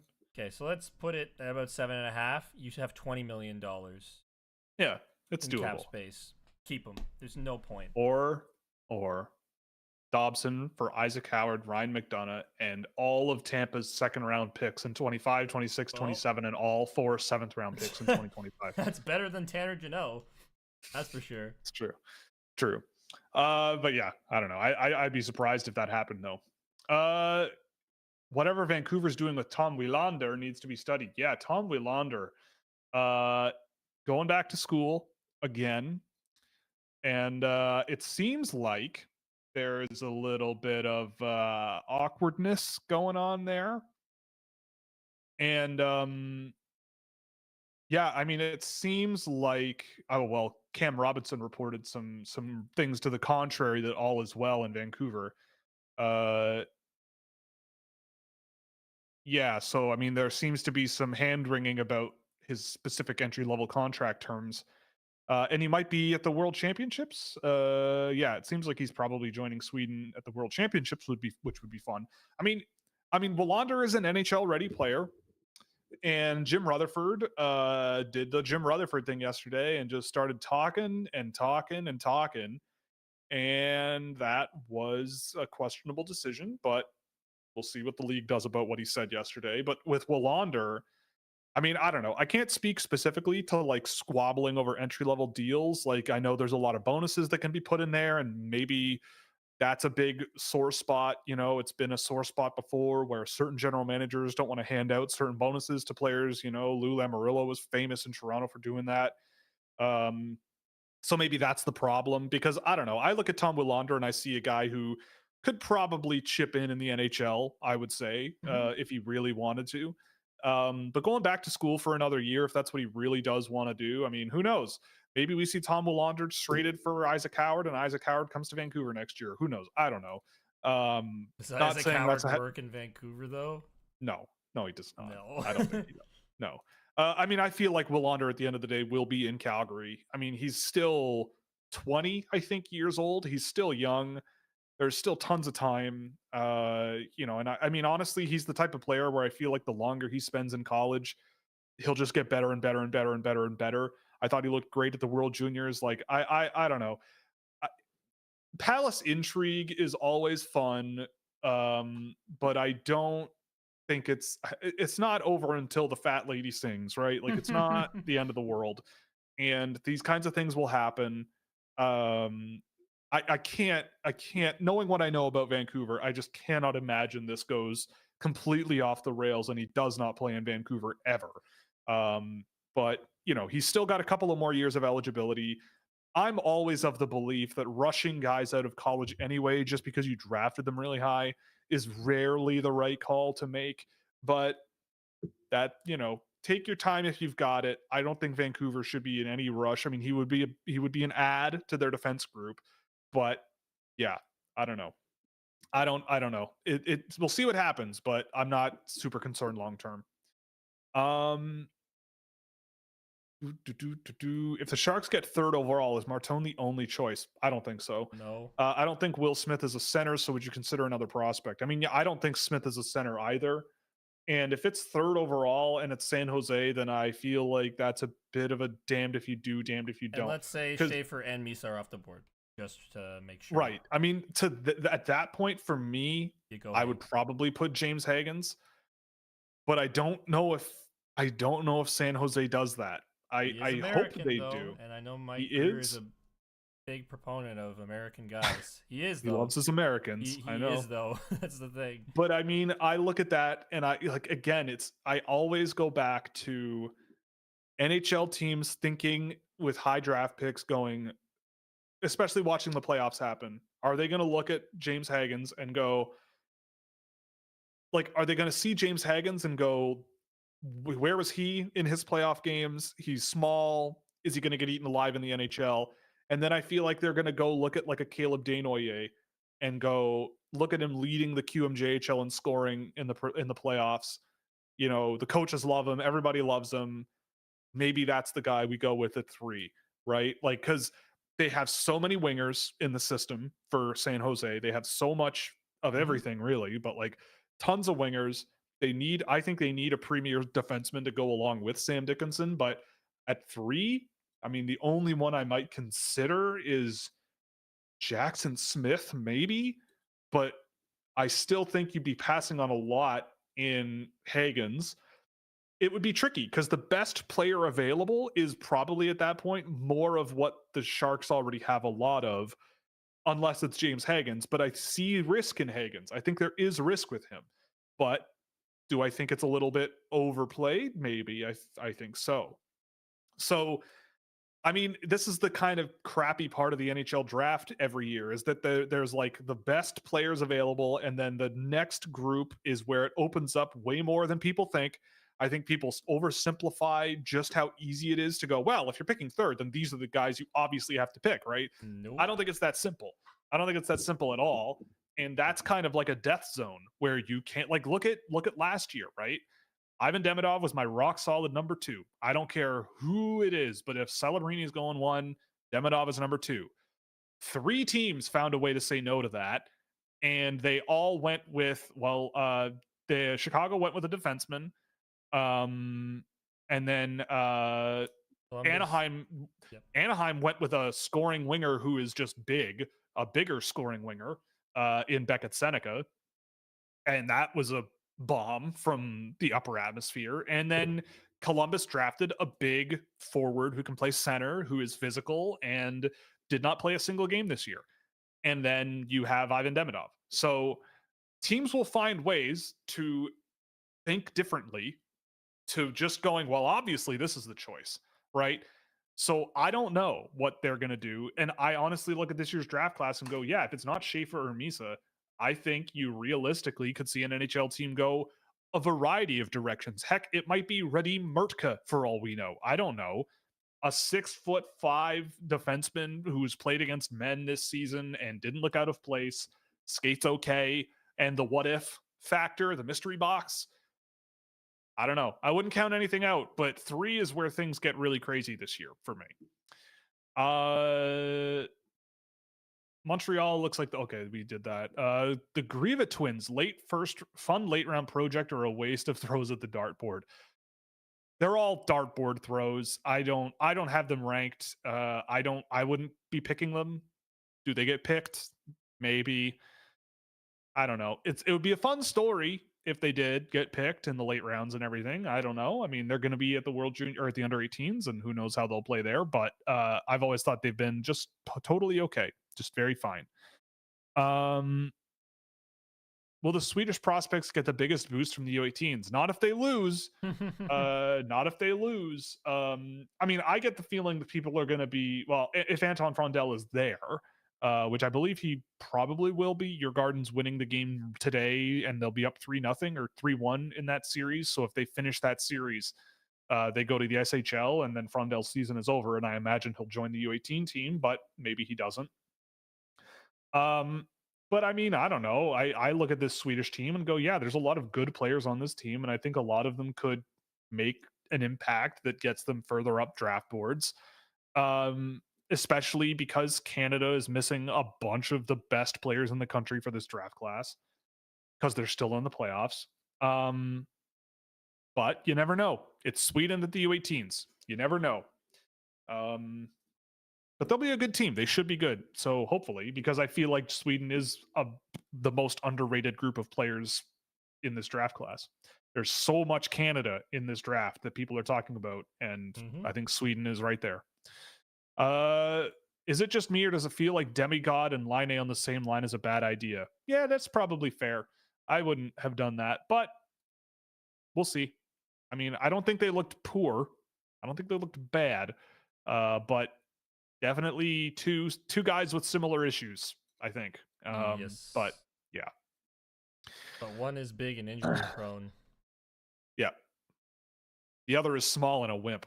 Hey now. If the Kings make the Stanley Cup final, they absolutely should roll out the Korean harmonica ensemble for game 1. I mean, they need to be trotting out the harmonica ensemble every single game from here until the end of the playoffs.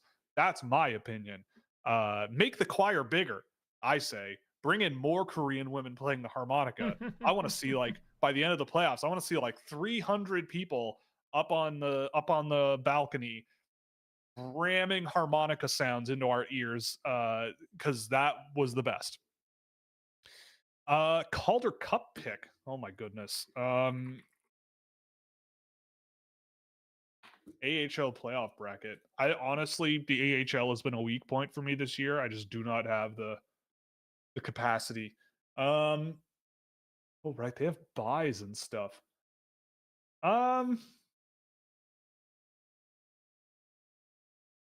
Geez, I don't know. The Hershey Bears are going to win it all because they always win. No, I'm kidding. But I don't even remember who the good teams were this year. Yeah, Hershey was the best team in their division. The best team in the league was Laval. That would be fun. Laval going deep would be fun. Montreal fans would be definitely not annoying if that happened. I don't know. I don't. It's the AHL playoffs. Who knows? I honestly have not seen enough of the AHL this season to know a good answer for that. Neither have I. Sorry to let you down. We'll say the Coachella Valley Firebirds because Seattle. Yeah, they are in the playoffs. Then we're gonna pick them. Yeah, because Seattle draft's good and it'd be fun.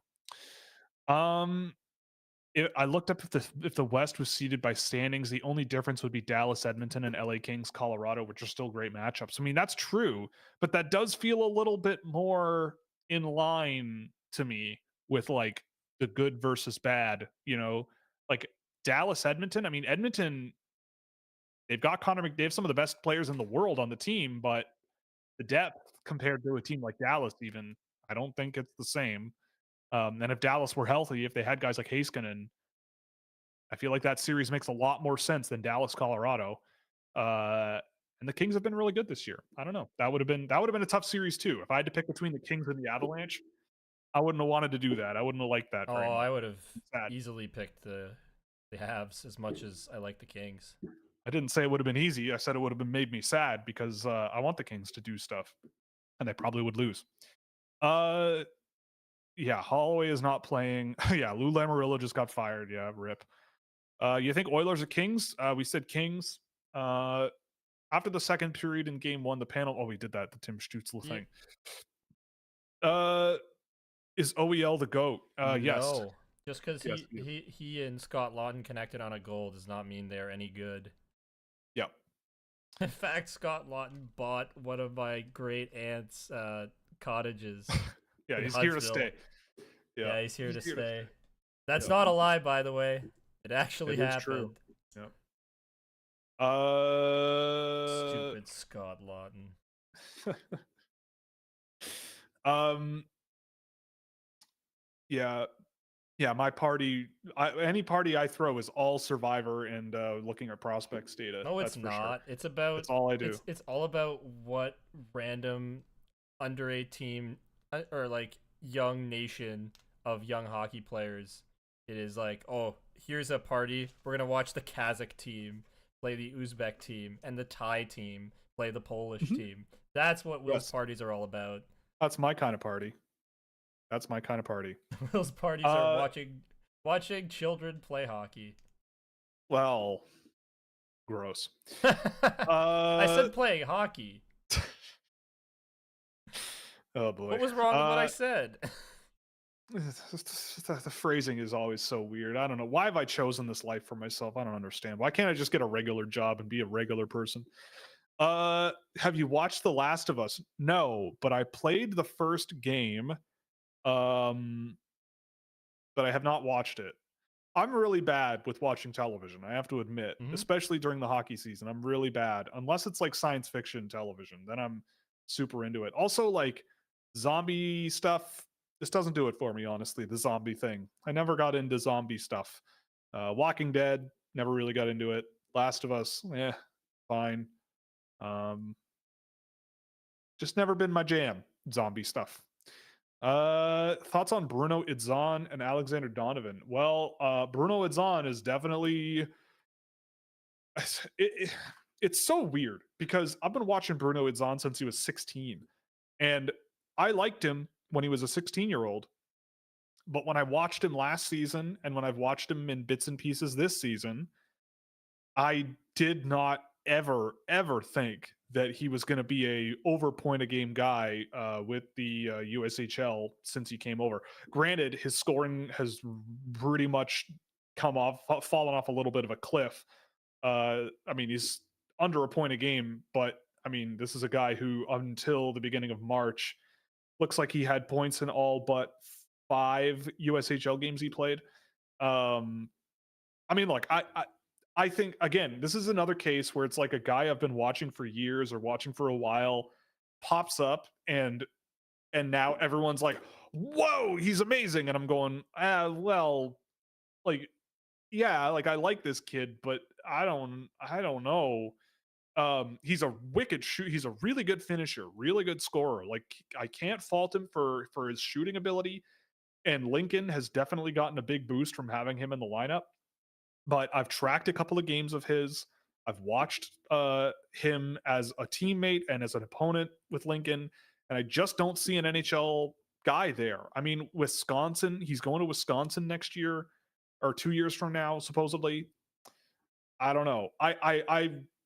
If he gets drafted, great. But if he's a guy going like third round or something, I don't know if I see that being a thing that works out. But I don't know, because again, it's hard for me.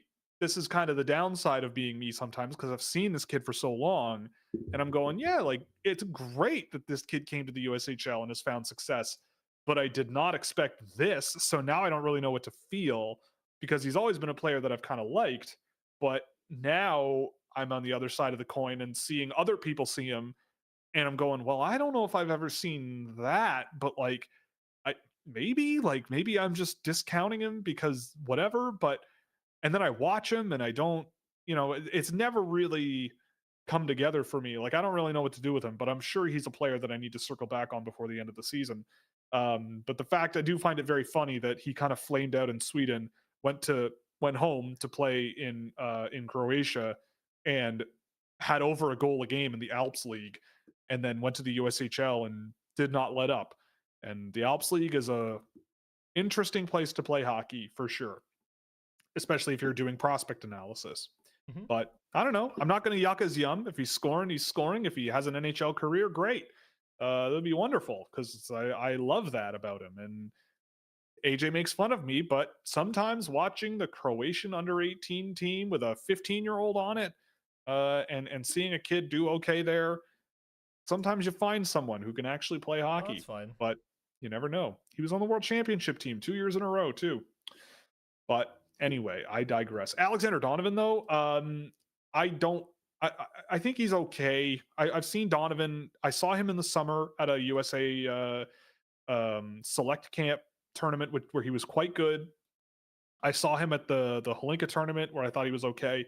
I don't know. I feel as though prep school hockey, like you've got to be really dominant. And I saw a little bit of him with Sioux Falls when he played this year, and thought he's one of these like I feel like he could have a season similar to Will Zeller's next year, where in the right situation he is a very good producer, but in terms of like projecting as an NHL player might be a little bit questionable, just because his style of play, like it's kind of top six or bust from what I've seen. And like I think he could be a good college supplementary scoring player, but I don't know about NHL with Donovan. But I mean, I like him. It would be nice if he could, because he was one of my favorite players at that select tournament in the summer. But it's a select tournament in the summer. Like it's you know not a lot of the guys that did really well there have been so in the USHL this season, that I noted. But I don't know. He's a good one though. I don't know if he gets picked. It would be nice. I feel like he could be a good college player.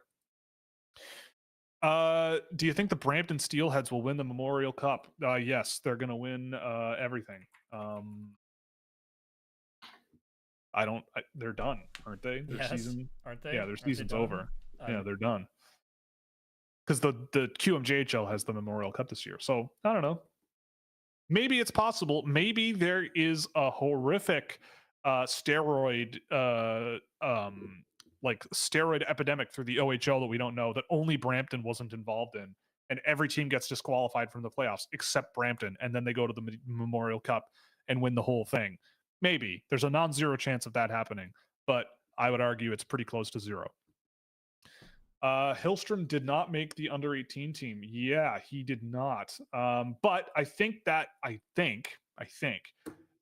is because of the playoffs. I think because I know Sverchek was listed on the Slovak roster, but he's been playing in the playoffs as well. And I think since Brinnis is still in the playoffs, they are I think they're keeping the kids with the men's team.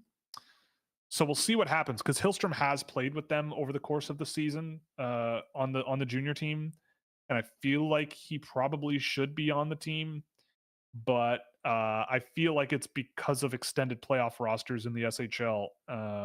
Because Sverchek's still playing in the playoffs, and I imagine he'll join the Slovak roster once the season is over, one way or the other, for the Breedis boys. Mm-hmm. Thoughts on Tynan Lawrence? I think he's fine. I know he scored a lot with Muskegon this year. I think he's a good finisher. I can't give you a too detailed of a review on him because I haven't seen him a ton, but I don't know. I like him. I think he's fine. I want to see him in a bigger role next season, if that makes sense. Like, I don't know. I saw him at the U17s as well this year and didn't think he was like one of the top end guys on Canada, which you look at his point production and you might think he is. He was very good in that tournament though. He's a very good player. But I feel like in the scheme of the Canadians for next year, I feel like he's a little bit further down my board right now. Who do you think will get the most benefit in rankings from playing in the U18s? Well, I know it won't be Michael Sverchek because I can't have nice things. He's probably going to score 1 point, and they're going to lose every game 9-1 just because of me. But seriously, it's a good question. Maybe, I mean, maybe a Will Horkoff. Honestly, he is. My brain wants to say Cullen Potter, but my gut says Will Horkoff because he's huge and will probably physically manhandle the rest of the much of the rest of the tournament. So who knows? I mean, he might be one. If Max Westergaard goes to Finland, I'll be very curious to see how he plays. I mean, it's usually not the small guys that work their way up the charts by the end of the season at this tournament. So maybe not him. Um, it all just come. I mean, it all can come down to just who has a hot few games, right? Like Danilo Klimovic was one where I remember going into the tournament and going, "Oh, okay, so he scored a bunch of goals and no one really knew who he was, and he ended up a top 40 pick, and that maybe didn't age so well." But yeah, so I don't know. Um, I know David Phillips noted to for me that I know he noted for me that the Czechs brought a 5'7", 2009 born defenseman. So we've got a Landon Dupont rivalry here with Lucas Koshlier. Koshlier, I don't know. Um, Vladimir Dravechki, like I'm curious about the '07s eligible next year. Like Vladimir Dravechki could be a really interesting one to watch. Max Senichka could have a good one. I would imagine Rudi Murtka people will be watching him and he's going to play a ton. But I wouldn't forget about Senichka. I think he's been good with Moose Jaw. He's been in sort of the back pocket since before the season, and David Phillips can attest to that after watching him preseason in Czechia. Like the Czechs have a pretty sneaky good team, so maybe there are some Czech guys.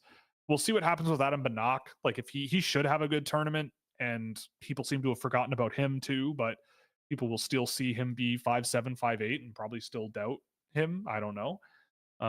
But yeah, it'll be very interesting to see what happens though, for real. Have you watched Nathan Mays recently? No. But I mean, strong defensively and huge. That is the role that he is. He does do those things. I always go back to being at the draft and Joel Henderson when he got picked, whenever it was, 7th round or whatever it was, and he sort of sat there and went, "Oh, good for him. He's never going to play in the NHL, but good for him." That's what he said.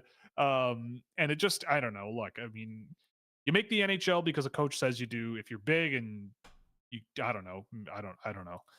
But I have not seen a ton of Nathan Mays, but I think it's and Brian Stewart, friend of the show, who said that he and Carter Yakimchuk have the same number of even strength primary points this year, something like that.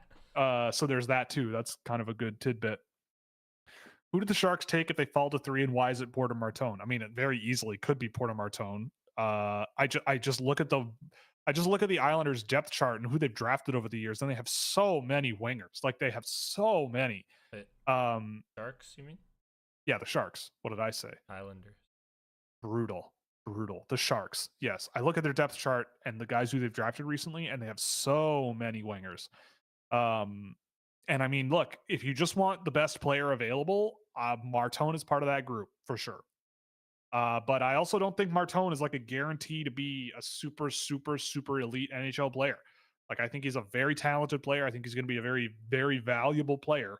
But the way that he plays, I feel like he will be a very good complementary offensive playmaker with some size.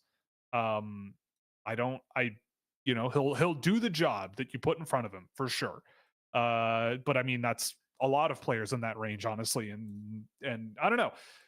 I don't think it's as simple as just saying like, well, if they have this pick, then obviously it'll be this player, or definitely should be this guy, because if they take anyone else, there's no other option. I don't think it's that simple this season. I wonder if the Islanders want to rebuild or retool or just go for it. Well, I mean, I feel like if you look at the Islanders roster, they traded a lot of the vets, but they still have a pretty old group here, right? Lee, Horvat, Palmieri, apparently they wanted to extend. Pajot's been around for a while. Cizikas, like they're not a young team, No. and there's not much in the stable coming. But is Oh, this a team that you think makes the playoffs? next year, I mean, if they do I some don't. real overhaul, like right now, not gonna lie, ever since we started, like we took a look at the team and Noah Dobbs, I'm like, all right, I'm gonna do a Puckpedia my GM while we're doing this stream as well, Right. and I'm filling something out that I'm working on that I was gonna maybe show at the end of the stream if I'm bold enough. But like, you can do some things with this team. They're not that cooked. No, I don't think they're that cooked. I don't think they're that cooked. But they are in a bit of a weird, mushy middle, I think. They're in a weird, mushy middle, and I don't know where they go from here. But we'll see. I don't know. And if you try and buy out Scott Mayfield, it's 10 years of 1.167 Oh million. boy. No, but it's Oh only boy. 1.1 million. 10 years. Yeah, but I it's forgot that he got such a long contract. That's he's crazy. got 3 years left on his deal, Yeah. but I think that's just how the structuring works out. Yeah. Yeah. But if you do JG Pajot, it's only 2.667 for 2 years. So not that true. bad, even though he's got 1 year left. Like, Yeah. there's guys. You need to find 11 more Mark Gatcombs. That's what you need. I've added Nick Ehlers to this team. Did I Okay. pay a lot? Yeah, but I don't care. It's Nick Ehlers. Well, let's continue here. What recent 2019 to 2025 draft hot take do you regret making? Oof. I won't even say mine. Thank you very much. Everybody knows. Let's see. I mean, I would say the only one that I'm really comfortable reflecting on and going yikes is 2020 at this point. I mean, I wasn't the biggest Jake Sanderson fan, but that wasn't a hot take. Like, I didn't have him that much further down than everybody else did at the time. The Noel Gunler one, probably Noel Gunler was one, but looking at who else was in that draft class and like 2020, there weren't a whole lot of guys that really have made a huge impact on the league as of this point. Brock Faber, I mean, that wasn't a hot take again. Like a lot of people had Faber in the second round.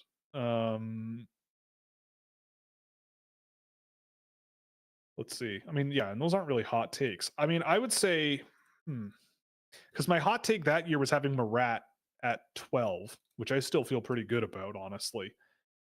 Would you still take him over Maverick Bork? Probably. Okay. Probably. I had Maverick Bork 3 spots higher. Or lower, yeah? Or lower, yeah, sorry. Okay. It's all good. I mean, I don't know.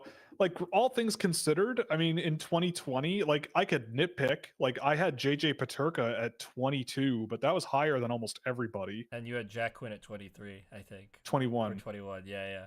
21. It was really funny. Yeah. So, yeah, I mean, like, I don't know. It's hard. Like, I don't like a lot of my hot takes, like the Gleb Trikazov at 8 hot take is aging very poorly, but again, I talk to people in Carolina and I'm not psycho. I'm not out of my mind. I was not alone on that because Omsk, like the lesson seems to be that Omsk is not a great place for skilled players to learn how to actually play hockey, which is a big thing Trikazov had to do. And they pulled him out real quick, sent him straight to the AHL at 19 years old, played him on the 4th line, and then he got hurt. Like, it's not over for him at all, I would say. I would guarantee it's not over at all. But his development path has not been easy, so that makes it way more difficult. And yes, I'm obviously very, very biased, but I still know what I saw, and the hot take I still feel pretty good about. And like, I mean, I had Caden Gooley lower, but I mean, I watched Caden Gooley in the playoffs with Montreal, and I'm going, yeah, like he's a capable NHL defenseman.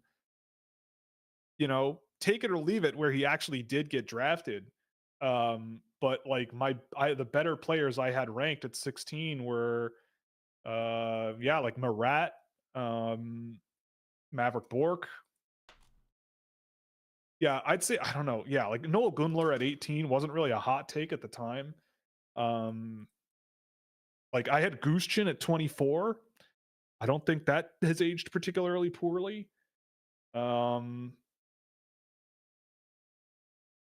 don't know. Who did I have really low that went really high? I don't know. Let's see. And then we'll move on. Yeah, I had Jack Quinn at 22, but he was a 15 on average. Connor Zary, 26. I had him at 26. He was 18 on average. Gooley and Schneider I had pretty low. I don't know. It's yeah.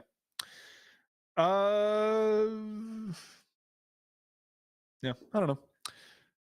I really liked William Wallinder, and that hasn't worked out so far. That was a bit of a hot take. That was a bit of a questionable one in retrospect. big, lanky offensive defensemen who don't really defend all that well might not be a great formula. Uh, what do we got? What's going on here? What could Detroit get for Larkin? Probably not enough. Don't trade I don't Dylan want to think. Larkin. Like I don't want to Detroit's think about the close. Detroit Red Wings. I don't want to think about the Detroit Red Wings without Dylan Larkin on the team. Um, Yeah, that's a guy you don't trade. And I don't Detroit think you wasn't trade that him. far off. They really weren't that far No, off this year. they had spurts where they looked like a playoff team. You know, And same with last year as well. Like, let me look at the cap projection for them. They have $21 million in cap space. Now let's see who is actually on, like, who's leaving. who's the Leaf? Who's the Toronto Maple Leaf that they shouldn't go get that they're going to go get? Who's the William Lagesson and Justin Hall of this season for Detroit? I don't think there's not many guys like that who are expiring. Simon Especially on the Benoit Leafs. expiring? No, I think Simon Benoit extended last year. Oh, he did. Yeah, he's extended. Yeah. So I don't really think I think the Leafs could literally just run it back if they wanted to, and it It's wouldn't true. be They that probably hard could. of a thing to do. And honestly, I would not be surprised if that's kind of what they end up Well, going for, or at least close. The point is the Red Wings shouldn't trade Dylan Larkin. I don't think. What are you going to get for him? I don't know. A pick and a prospect, a defenseman. I think you blow such a big hole in the lineup that it doesn't matter. Yeah, I don't know what you'd really want out of it. Yeah. Like, that's like, what could Toronto get for William Nylander? like It's Jeff Petrie, I think is done. I think so. Yeah. Yeah, this year he's done. Yeah. William Lagesson's done. Yeah. Alex Lyon's done, but he wasn't even making that much. Berggren, Soderblom. They have Craig Smith? What? Yeah. Yeah. They got a bunch of guys, man. They got Patrick guys. Kane, maybe, if they want to. Yeah. But Yeah. I don't know. Like, I mean, he did have a good end of the year, so it's not horrible. Like, they've got room to play with. And if they add, like, imagine adding a Nick Ehlers on this. Yeah, imagine. Because he's might be available. Like, there's a good chance he's available. So. Yeah. All right. What do we got here? Let's finish this up. The Edmonton series will go as far as McDavid can carry them. I agree. Yep. But McDavid is McDavid. You're right. Not a size guy, but Hagens is smaller, isn't tough, less dynamic than the top line tier of smaller centers, isn't much of a scorer, and doesn't have great production with Leonard and Perreault. What am I missing? Well, number one, I mean, look, this year's draft, you can poke holes in everybody's game, I think. I think you could poke holes in literally every single player's game in some way if you really wanted to, right? Oh, Misa. Yeah, you want to talk about a guy who isn't tough, not super dynamic. Obviously he's a lot of a scorer. He's a scorer, but Misa physically doesn't play much of a sort of NHL pace of play game. He's a bit reactive, but I don't really care because I think the upside is definitely way, way too good to be concerned. I think he's just a brilliant hockey player. But I mean, Hagens, like, I disagree that he isn't tough. I think the last half of the year, he looked way more aggressive and way more physical than I thought at the beginning of the year. I think he is quite a dynamic player. He's capable of really pushing the pace of the game, really slowing down the pace of the game, creating gaps with guys in transition. Like, he was a very efficient player analytically, at least in my sample. I would say that, like, he's a great shooter, but he does not shoot the puck. Like, that's another thing too. I think with Hagens, you need him to be a guy who gets inside the middle of the ice a lot more, a guy who uses his skill to make better shots for himself. That's a big problem for him right now, but he gets his chances, right? Like, off the puck, he still does get his chances. I know I'm also not the only one who is of the belief that him, Leonard, and Perreault are just not a good match. They just fundamentally don't match up very well.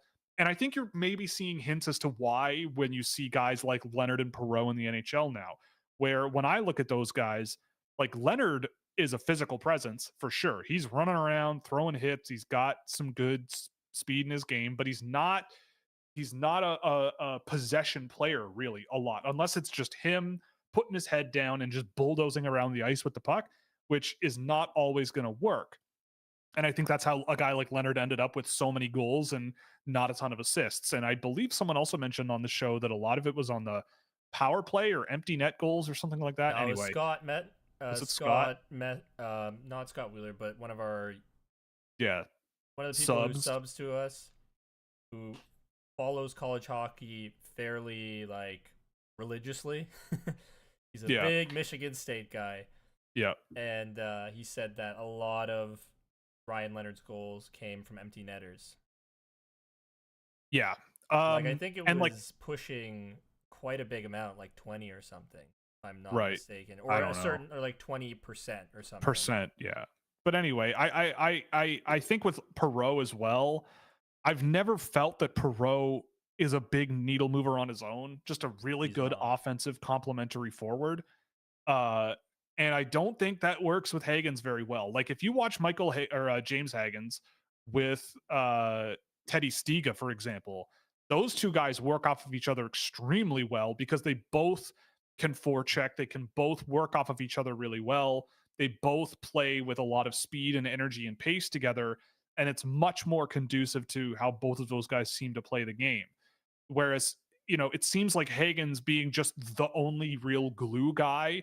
And then once the puck is in the offensive zone, he can sort of defer to guys like Leonard with more possession and just grinding the puck to the net, or Perot being more of a, hit him with a pass at the offensive blue line, and then he hits you with a pass inside the offensive blue line, then he just goes to the net. Like that doesn't really seem to suit Hagens all that well. Now, again, Hagens is not my solid three. He is in a tier at 3, 4, and 5, and Martone is in that group. Like if Martone's the guy, then okay, Martone's the guy. I just look at the Sharks and I go, they could really use another jolt of an offensive boost, right? Like if they don't get a top 2 pick, they could use a shot in the arm offensively up the middle. And I think Hagens has grown a lot in terms of the tenacity and the intensity level and the physicality that you do need to play Quickly. center. Yeah. Oh, so I think that kind of answers it. You think he's a center at the NHL level? I'm What's your not confidence guaranteeing level? it. I'm not guaranteeing. I'd say like 60%. Okay. But again, like if you don't draft him and you want a center, I think you're drafting worse players That is true. just so that they can play center.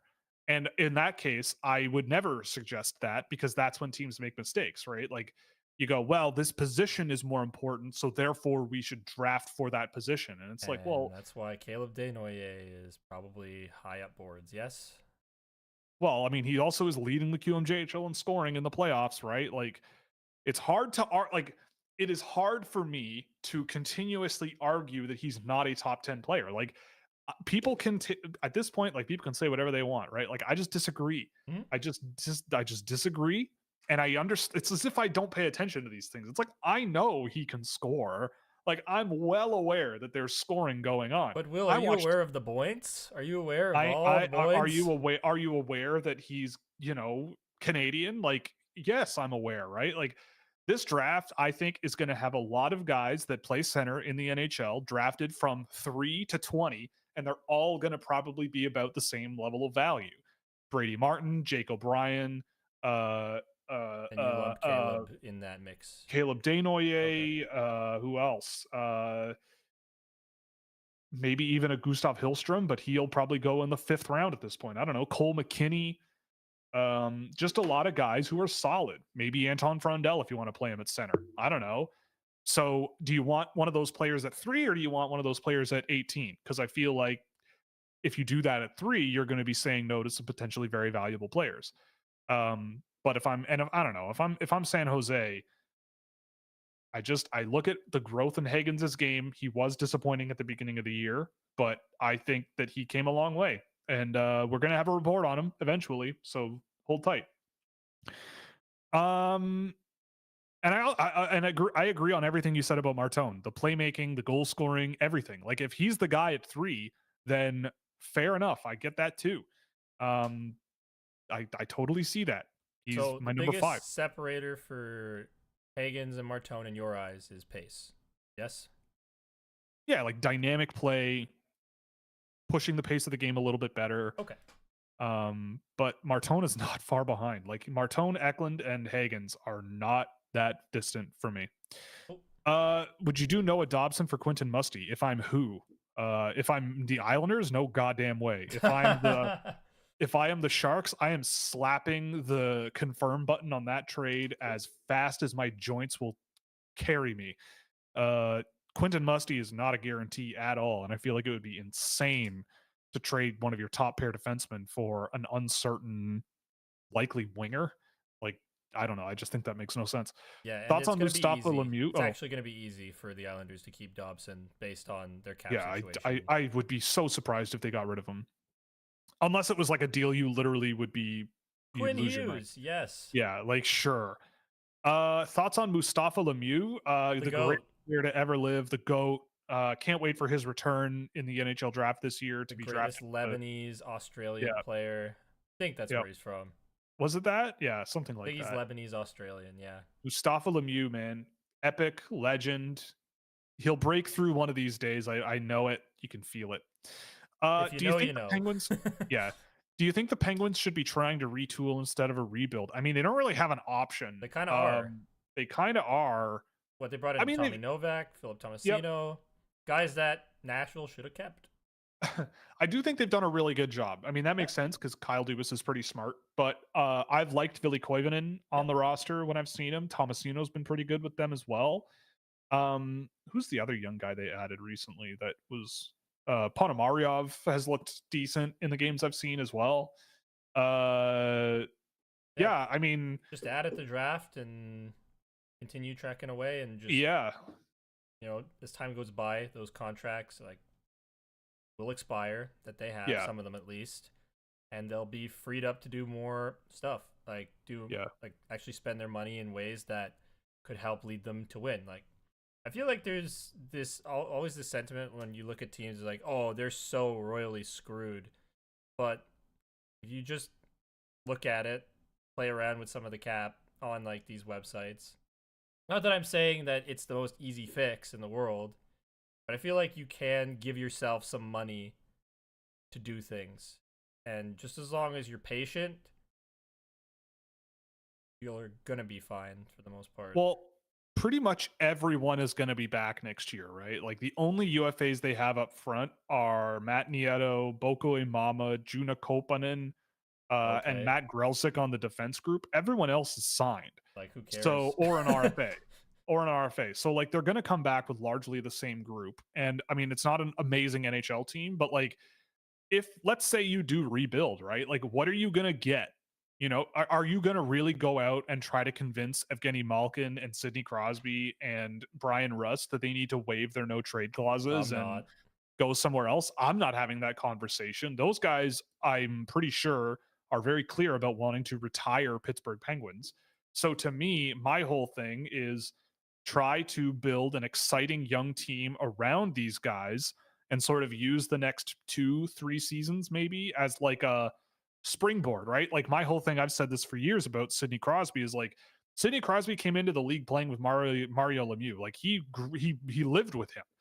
And I feel like Sidney Crosby, I would not be surprised if Sidney Crosby feels some level of maybe not obligation, but desire to pay it forward to whatever. It may not be the next Sidney Crosby. It might not be like a whatever Gavin McKenna or whatever situation, but it very well could be a group of players there that he's there until he's 40 and they're growing together, and maybe they are not a very good team at all, but they are trying to turn things around.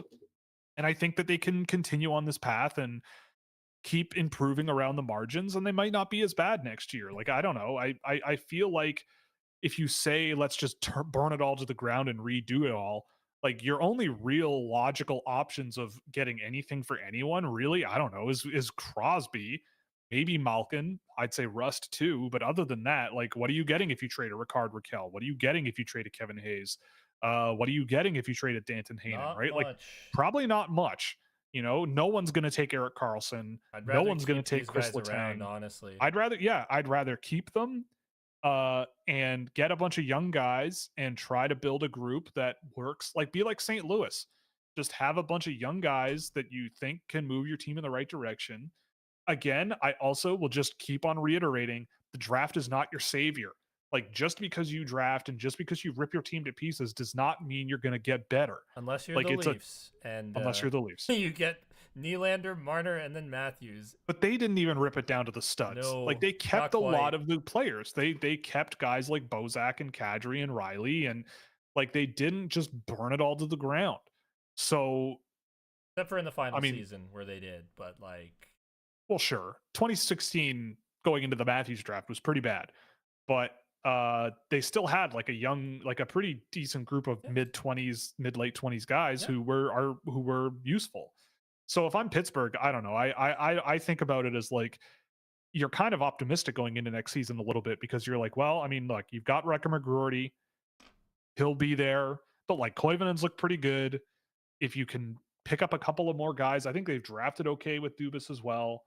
Um, and make a couple of smart signings. Yeah, I think there's a lot of upside there, and I don't think you rip it down at all. Well, I also ran a tankathon just as you were talking about this. Guess who won the lottery? Pittsburgh, Yeah, and guess who came second? the Rangers. Yep. Hell yeah, nailed it. Why am I able to just do that? I don't know. I hit once every time. I'm like, these are the teams that are gonna come up. Like anytime you're talking, I don't know. Yeah, It would not work in reality, though. I can promise you that. I cannot predict who's right. gonna win the draft lottery. Probably not. Except for Bedard to Chicago. That I knew for a fact because it was too funny to not happen. Yeah. All right, let's finish this off. We got one more question, and then we had a question from Instagram that I needed to cover, and then we'll call it a day. If you're the Habs, do you use your pick at 16 to make the pick, or do you trade it? If it's a pick, who do you take? Well, okay, I'll say the same thing I say to everybody. I don't know. Like, it depends so much on who is there at 16 and what is someone offering me in a trade. If I'm the Montreal Canadiens, I do seriously think about listening about who is going to get who's out there on the market that I might be able to get with that draft pick, right? Like if I'm Montreal, if a guy like Cullen Potter's there at 16, that's a guy I think would be a huge plus ad for Montreal. Maybe there's a defenseman there that's available that could be a nice ad, but I think Cullen Potter has a ton of upside. I mean, but if you are looking at a trade, because I look at Montreal and go, they've drafted so much over the last few years that you kind of have to hope that your scouts have done a good enough job now that you have enough in the stable to like start moving things in the right direction, especially now that you're in the playoffs. Mm-hmm. So if someone's giving you a phone call and they're like, hey, David Savard is done. You need a defenseman replacement. We have a spare defenseman lying around. You want him, right? Like we're talking a lot about, Noah Dobson. If the Islanders are really seriously going to move on from Noah Dobson, and the Montreal Canadiens have the space for him, they have the assets to make the move, and that 16th overall pick might be that. 16th and but 17th, I don't know. Honestly. Sure, whatever, right? Like, but even if they go with prospects, right? Like Montreal has a stable of them. Yep. So I don't know. But like, why trade your pick? Like, here's something that I thought of. What if the Habs just say, screw it, Brock Nelson, why don't we offer you a contract? And they solve their 2C problem that way. He's older, yeah, but like, it's entirely Brock possible. Nelson seems like a guy to me that would fit within this group and be the 2C to push things in the right direction for them.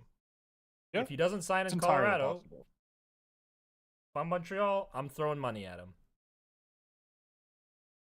Yeah, and we'll see. I don't know. I don't know. If I'm Montreal, I'm listening, but there probably will be someone at 16 I'd be excited to pick up. But like in this year's draft class, I don't know. Is Theo Stockselius secretly Elias Pettersson? Well, which Elias Pettersson? Because there's about 7 of them now. But I mean, Stockselius, I mean, there's a bit of Pettersson there, but he's not Pettersson, unfortunately. I do like Stockselius. What? Yes. Why why are there not more offer sheets in the NHL? Yes. Why doesn't Buffalo offer sheet? Nobody would agree to go to Buffalo. Yeah, that's the problem.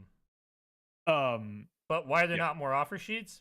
I feel like they're starting to come out a little bit more. Like the This Blues. well, I think St. Louis changed a lot of Yep. that conversation. But again, I Buffalo doesn't have palm trees, so nobody wants to be there. neither does St. Louis.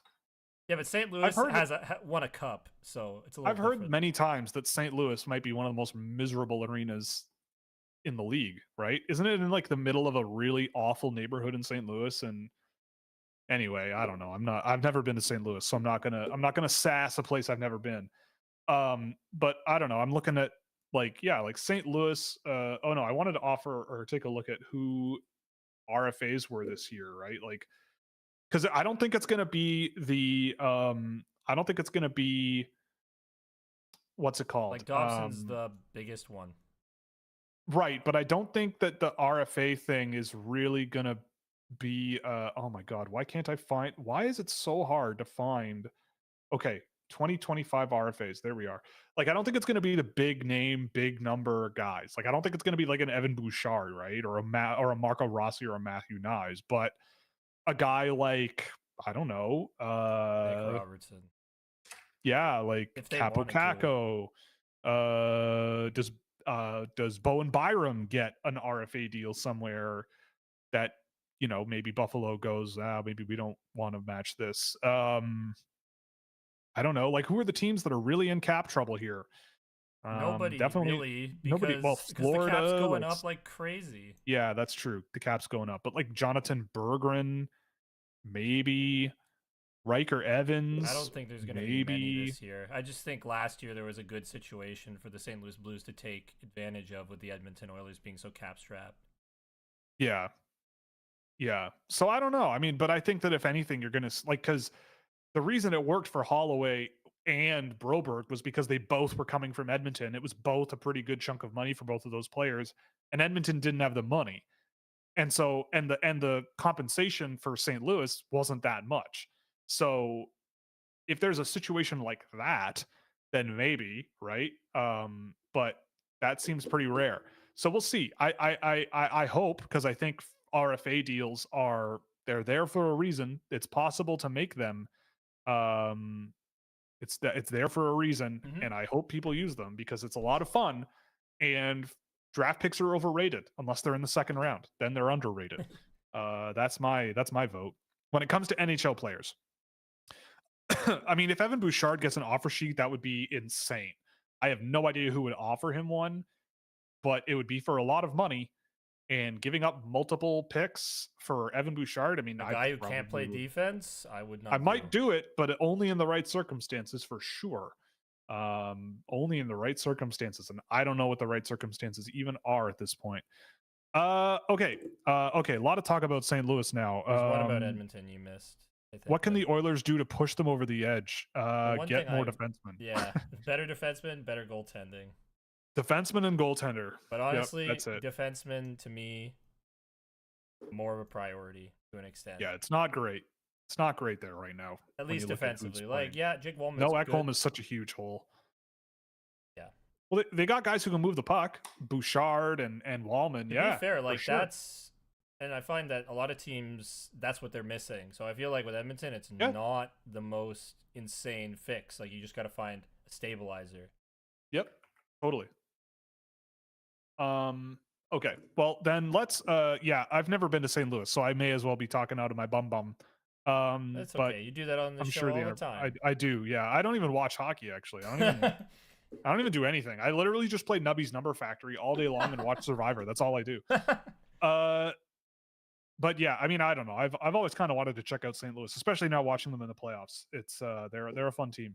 But we do have one last question here from Instagram that I've ignored since last week, so I apologize to this person who sent in this question. And we're gonna ignore it again. Goodbye, everybody. No, I'm kidding. Yeah, see ya. No, but it's super quick. Basically asking about the Kelowna kids this year, Will Sharp and Hayden Papanekis. And I like those guys. I just don't think they're NHL prospects, honestly. The end of this question is I see similarities between Sharp and Caden Price, and I would argue that that's very true. But that also doesn't mean that like Caden Price, like Caden Price, I loved him for a while, but I just feel like the more you watch him, the more you see holes in their game, especially projecting to the NHL. And I think that's the truth for Will Sharp, as much as he shares a name with me, and It pains me, but Sharp is just a guy that's worked his way down my list all year. And Hayden Papanekas, I mean, I think he'll get drafted before I would take him. Like, he's not ranked on my list, but he is definitely one of the more curious ones. He's very tall. He's got some skill, but I just don't think it's like I don't think he's. I think he might be a good sort of complementary big guy that plays with a little more finesse. He's not very physical in the games I've seen, but he's a fun player to watch, and I could see him go in the second or third round because of his size and skill combination. But I think there's going to be better players that I would look at, just because I feel like his vision on the ice, his puck moving, and his playmaking is all kind of so. Yeah, there's a quick one for me at the end Yeah, here. for What's you, my and then we'll favorite call it. AoE2 civilization? It's the Mayans. I love the Mayans. I love Plumed Archers. I love Eagle Warriors. I love the resource bonus they have. I haven't played a ton of AoE2 recently, so I don't know how good they are in the most recent patch, but they're just really solid, and I love the way they look as well. Like, I love my Eagle Warriors, and I love my Plumed Archers. It's hard not to pick the Mayans. Whoever has the best monk, that's all I care about. Fair enough. You want to like the Whoa, Aztecs then. lo. Whoa, lo. That's from AoE 1. Oh, is it? So, whoa, yeah. That was the first game I played, man. I played Mother Goose's Mystery Box or whatever it's called. What was it called?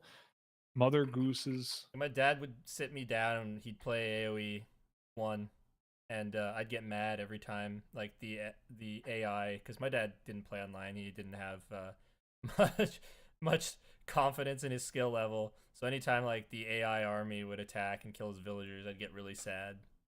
I think the first game I ever played was Mixed Up Mother Goose. I think that was the one.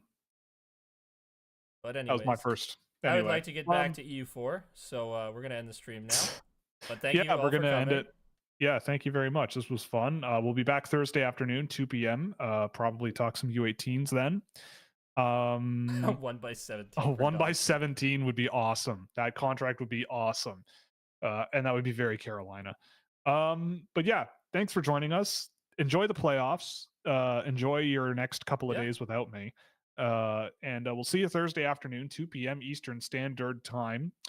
And yeah, that's gonna be it. We'll see you then. AJ, any closing thoughts? Any motivational words for the audience? Yep. Plan the parade. Good night.